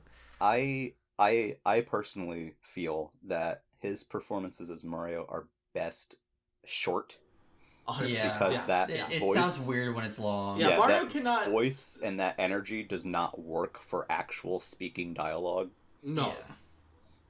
But I thought Thank with you WarioWare, for playing my but game. I thought WarioWare Gold showed it does work with Wario though. You know? Yeah. Yeah. I think Wario Wario sounds good. actually.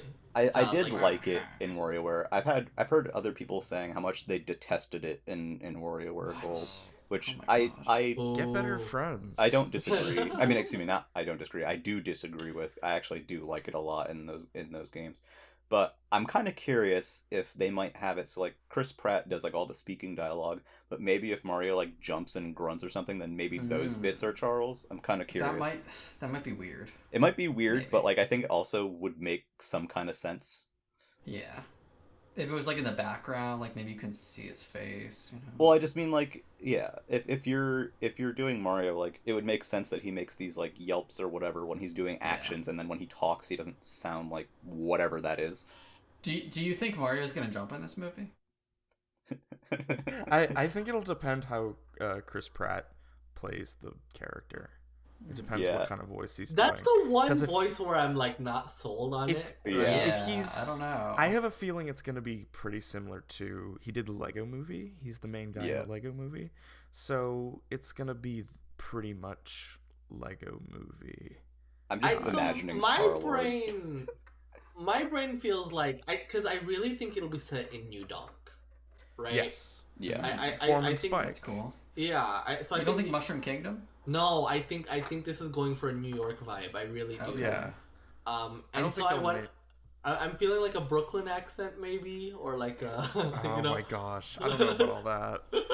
Blue Albino is going to spin in his grave. No, but I don't know about the Brooklyn, but I generally do think they're gonna go for like a more New Yorker vibe than a Mushroom Kingdom vibe, right? Yeah, like, to start. I think New Donk is gonna be the setting. So I have a prediction. After credit scene, Rosalina cameo. God. Oh, It's my prediction. let's go. I'm all for it. You know how I feel. Ooh. All right. Well, before we close, I did want our overall thoughts on the direct. This is what we get Raccoon for, you know? Yeah. Raccoon, you are someone who thinks about the structure direct very deeply. I'm one and the same. What? Tell me about this. We've wasted enough time. This was just a prelude. This was an intro. This was my plan. This is I the part planned where it I this take way a deep breath. to wear you all down.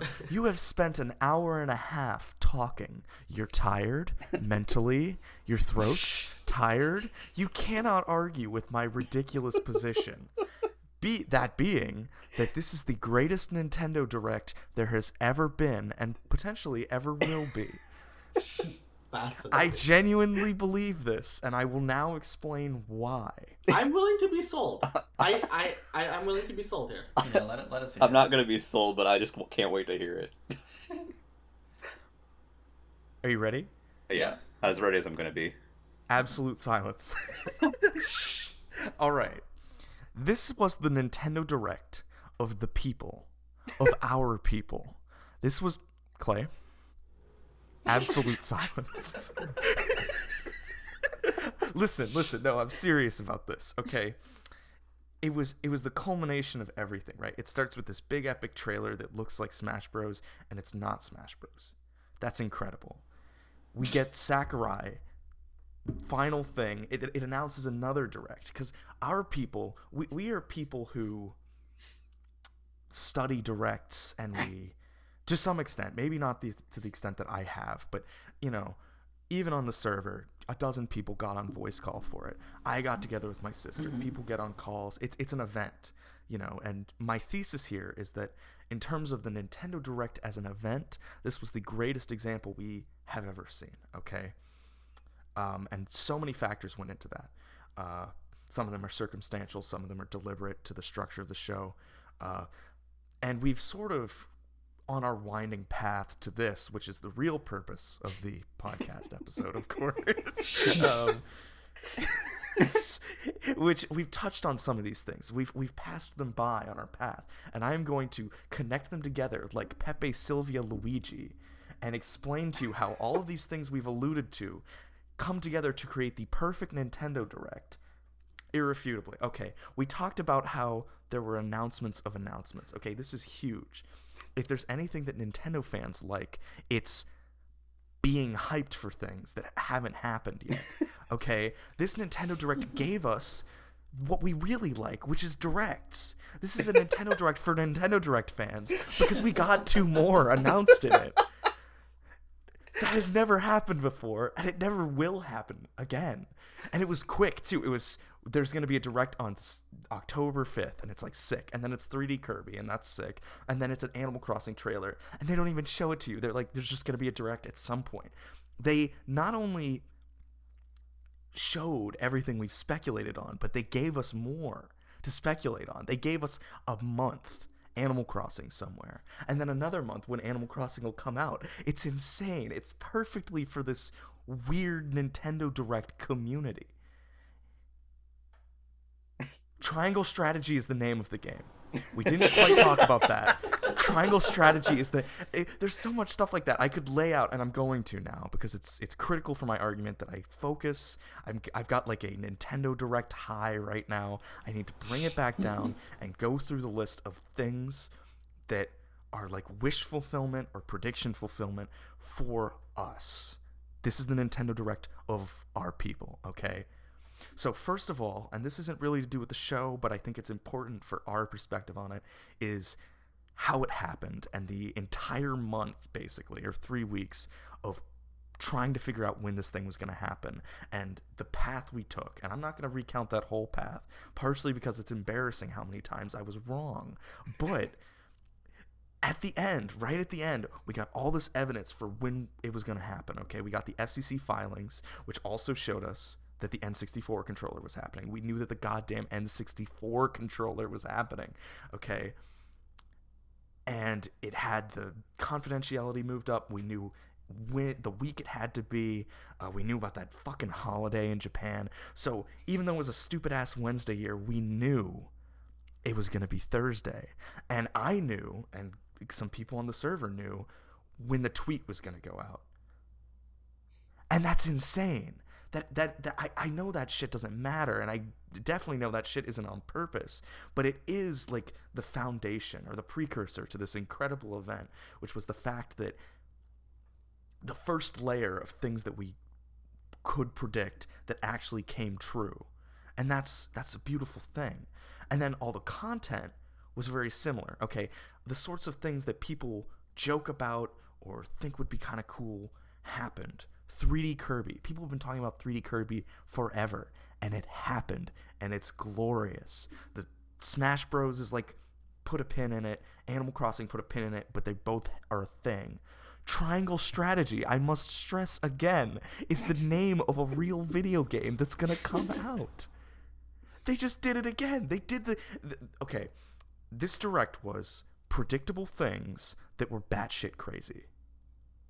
Do you guys agree with that? Yeah, no, absolutely. I think and that's yeah, like we all that's expect a great a Kirby thing. game, Yes. right? But not in the way. We all expect Triangle Strategy to come up, but not in the way of, oh yeah, this is the fucking final name, right? Yes. I think Bayonetta fits. We expect to see a story mode in Splatoon, but we didn't expect to see furry. I am far from done. Yoshiaki Koizumi came out and said that they were going to sell not only the N64 controller, as we knew about, but an official Nintendo Sega Genesis controller. That's nuts. That's crazy. That's And price and hiked from all the rest because it's so the- special. The price hike of NSO is something that we've been talking about forever, and it happened. 3D Kirby happened. Fucking just dropping Project from the name is something that we joked about, and it happened. Shit people joked about happening is a glorious thing when it's stuff that mostly doesn't matter. You know, shitposts becoming real is beautiful. It's beautiful. The cast, Chris Pratt is Mario. That was like the gems, like the gemstone or the keystone, perhaps, if we went for a different metaphor of the Direct, was the cast, because it was like synecdoche for the rest of the event, which was just batshit insane things that you joked about becoming real. Splatoon 3. Oh, I have a great story about Splatoon 3. I was watching it with my sister, as I said before, and she was like, how's he going to do the Splatoon 3 with his body? And I stood up and I did it, and then a minute later, he did it. Real quick comment on that. That is incredible. That didn't make sense at all. That is beautiful. I'm so happy that you did that. You did the Splatoon 3 with your body? The 3? Yes, The the 3? three. Oh, you made the 3. Nogami did the Got 3. it. My sister was like, Yeah. how's he going to do the 3? And I he- stood up and I did the 3 and I sat back down, and then Nogami did the 3 the way I did it with my leg. Right. I got my leg up. I do want to point out, though, it was not Nogami, it was Squid Researcher. Oh, They my made that mistake. delineation. And I think he's been practicing his core strength to do that Yes, pose. no doubt. I think he's been practicing. I was waiting for him to fall. That would have made it perfect. When they zoomed out to his feet, I was like, I know what's happening. I know exactly what's happening. Oh. This is... And And are then we the gonna- last thing was fucking after, as we alluded to before, after 4 years, Bayonetta 3 exists again. And that was like the number one, holy shit. And I'm like, I don't even give a fuck about Bayonetta. I haven't played Bayonetta. I don't give a shit. But it's incredible. And that's where the distinction that I feel is worth noting between spectacle and actually playing video games. And I think there's a divide there. And I think when it trends on Twitter and people get on calls together and there are whole Discord servers talking about it and Discord voice calls, that it's worth noting that this is in itself an event that people get together and you get to see where this company is and where they're going. And I think that the movie being part of it is a good thing for that. You know, we saw something they're doing with their brand, something with their intellectual property, with their world and their character. And that's just a great example of, because with the hardware too, with the controllers, we get to see a more varied, holistic view of Nintendo. And that is why this is the greatest Nintendo Direct of all time. I maintain that. You've missed something. You've missed 2 games, 1 update. Yes, I did miss 2 games, 1 update. Because, you know, as much as I love this, and I will maintain that I love it, there were some interesting oddities with it. As a scholar of Nintendo Directs at this point, I feel qualified to talk about some of that. The headlines thing, they're kind of clinging to when it doesn't make sense. Jared is referring to the classic 2 games, 1 update headline in the Direct, which was really maybe hilarious. People of Hilarious, something of else. course. Yes. Well, actually, yes. it's maybe 2 people games, who are too online. Well, they want you to know it's 2 games, 1 game update, and a whole lot of fun. Okay, that's what ties these things together. My mistake. A whole lot of fun. A whole lot of fun. Yeah. Nothing else in this Direct is fun, but these 3 games are There's fun. a big missed opportunity not to follow that up with Mario Farty.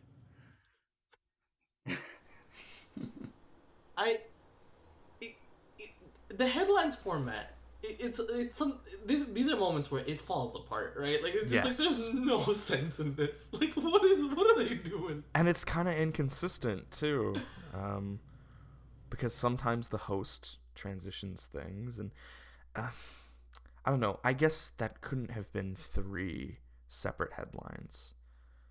But you know, when you start thinking about that sort of thing, why don't you just show stuff? You know? Yeah, it's fascinating. You know, you sold me though on this idea that this is the best Nintendo Direct. It is the greatest Nintendo Direct. It is the greatest of all Nintendo time. Direct. Maybe, and because we were talking about this right before the podcast, right? I think a good presentation can elevate the sum of its parts, right? Yes. I think a bad presentation can detract from it, right? You could have, and you know, a great example, man. I'm gonna go full in console wars once again. 2018, Sony does an E3 press conference. They come in with The Last of Us Part 2, Ghost of Tsushima, Dead Stranding, Marvel Spider-Man, and that conference is widely panned, right? Yeah. Nintendo shows up with fucking Kirby and Bayonetta, and it's and a cast announcement for a movie, and a paid tier to get what you should have already had, and this is lauded, right? And think about the and reactions the between Wait, 1 second. Think about the reaction difference between when Sony announced that Powers TV show and when Nintendo announced the Mario Cast announcement. That you know, that establishes perfectly, like, you know, you can, even stuff that people shouldn't, that capital G gamers do not give a shit about, they found a way to make them care about, right?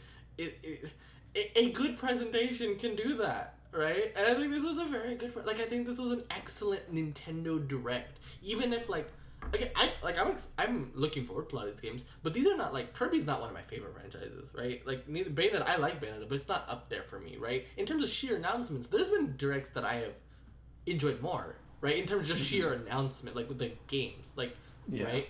But I think I agree with Raccoon. I think this is Nintendo Direct at its best. You know, like Yes. the pacing was all killer, no filler. You know, it was just thing after thing. It was almost everything managed to have some sort of surprise in it. You know, you were just on your toes the whole time. It was great. It was just a very excellent Nintendo Direct.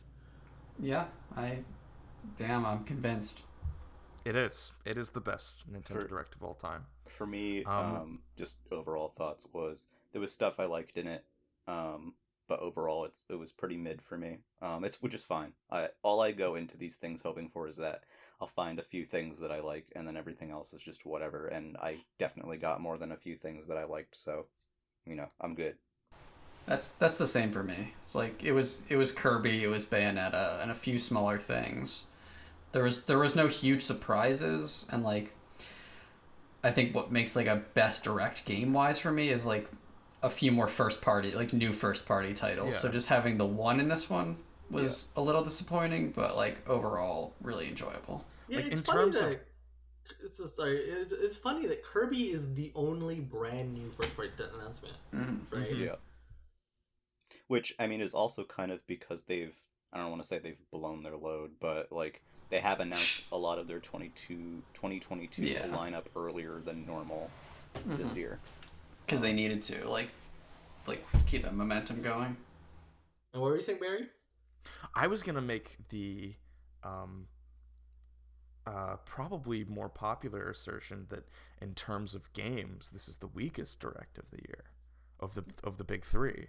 Yeah, I would say so. I wouldn't disagree, honestly. But again, the presentation was just so Yes. strong. You know? It was an event. This is Yeah. an event that Twitter loved. I mean, and honestly, like I feel like, and like we joke about Raccoon saying this, and he's dead serious, and I want to be clear, I am dead serious in supporting this. I agree. But honestly, I have felt the reaction to this direct on social media has been stronger than usual for a direct, to the point where I've been taken aback by how much people enjoyed this Nintendo Direct. I have been too. Yeah, I was surprised to see how many positive reactions there were after it aired. There was much less Doom posting than I'm used to seeing. Yeah. You know why? You know why the Doom posting is? Because is dead? Chris Pratt was there. Because of Chris Pratt. No, it's because it's like the core of this strategy is that they announced 2 more directs in it. Yeah. Genuinely, you can I think you're imagine right. whatever hope, you can extrapolate whatever hope onto the Smash character and Animal Crossing by putting Smash, which is a source of disappointment and controversy, into its own thing. That makes Smash its own thing. It doesn't detract from a presentation. E3 gets dragged down by people who don't like Tekken. February gets dragged down by people who don't like Pyra and Mithra. September, it could be fucking anybody, and that means it's your favorite.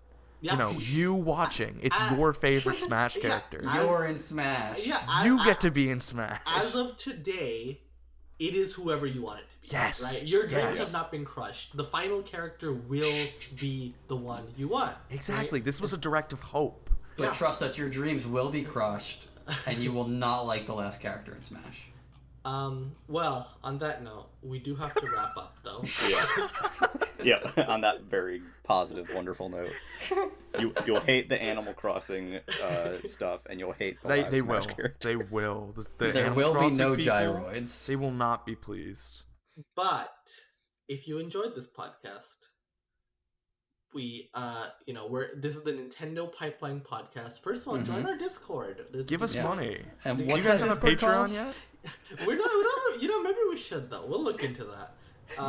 Because I'm just saying, this was the best podcast episode you'll hear about this Nintendo Direct. I personally true. guarantee it. There you aren't know? better ones. No way. You know what? You don't hear, oh yeah, I like Kirby. No, no. We give you the real deal here, okay? I gave you intellectual discussion. Amen.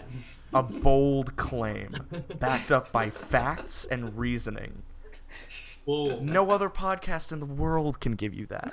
Ben Shapiro not. out here talking about Nintendo Directs? No, me. I'm Nintendo Ben Shapiro. Okay. So you also want to fuck your sister? Yes. Oh, dude. no. We're leaving that in. Well, Not mine, but All you know. right, and that's all for today. Oh my god. Are we gonna cut that? No, No. absolutely knows? not. but No, it's not going to be cut. on that note, if you like this podcast, we're on YouTube. We're on anywhere you can find a podcast. That's Stitcher, YouTube, Apple Spotify, right? Podcasts, On Google Spotify? Podcasts, Yeah. Spotify, wherever. You know, I assume you found a way to listen to this, right? You can keep doing that, or you could find us something you like more. You know, whatever. But yeah, join our Discord, the Nintendo Pipeline Discord. We have over 2,000 members now. You guys, Yeah, 2,000 big members. milestone. Thank you. Oh my god. Yeah. Thank you so much. Huge milestone for us. And you know, it's a great place to talk about Nintendo. It really is. You know. Yeah. But yeah, otherwise we're here generally every week. Next week we're gonna talk about WarioWare. That's Yeah. gonna be great. We'll be here to talk about Smash, and it's gonna be a fun month. I think the next Yeah. month is just gonna be really Big fun. month. So look forward to that. And Yeah. and we do and. have nintendopipeline.wordpress.com, which is Yeah. a sometimes active community blog, especially with all the new people. And I hope you take the time to just take a look through some of the articles. And if you're Cruise interested, through the backlog. Yeah. I wrote and, one. And to the new people, I wrote if one, you want to everyone. write anything, if you are yeah, interested in let us writing know. stuff, let us know because we really want to continue that. If you want any Raccoon's piece more, is very good. yes, if you want any more logical reasoning from me, Yeah, maybe Raccoon Intellectual will finally scholar. finish his Pikmin series. You know, I also have a knows? book report on a Mario Choose Your Own Adventure book. A That's very true. good article. And also, more recently, we did have an episode of the podcast where Mary Celeste and Westegg joined us to talk about Skyward Sword, and it was released with a review by Mary Celeste, and I have a few up there. So, hold on. Did you have an episode with 5 people? No. Me No, and no. Muffin did not show up. Yeah. Oh, Yeah, okay. Yeah, everyone I didn't left play me. Skyward Sword by then, so I did not want to be on it because I had nothing to say about it. We'll talk about that after. But yeah. But closing anyway, thought. Yeah. You know, so check out our website, check out our Discord, keep listening to this podcast, subscribe to it, rate us 5 stars on iTunes, all that jazz. Like, comment, subscribe. And one good. final note. It is the official opinion of this podcast that this was the best Nintendo Direct of all. Yes, thank you. Okay. All right, Bam. episode over. End. Oh yeah, no, I'm editing. All right, I'm fucking done recording.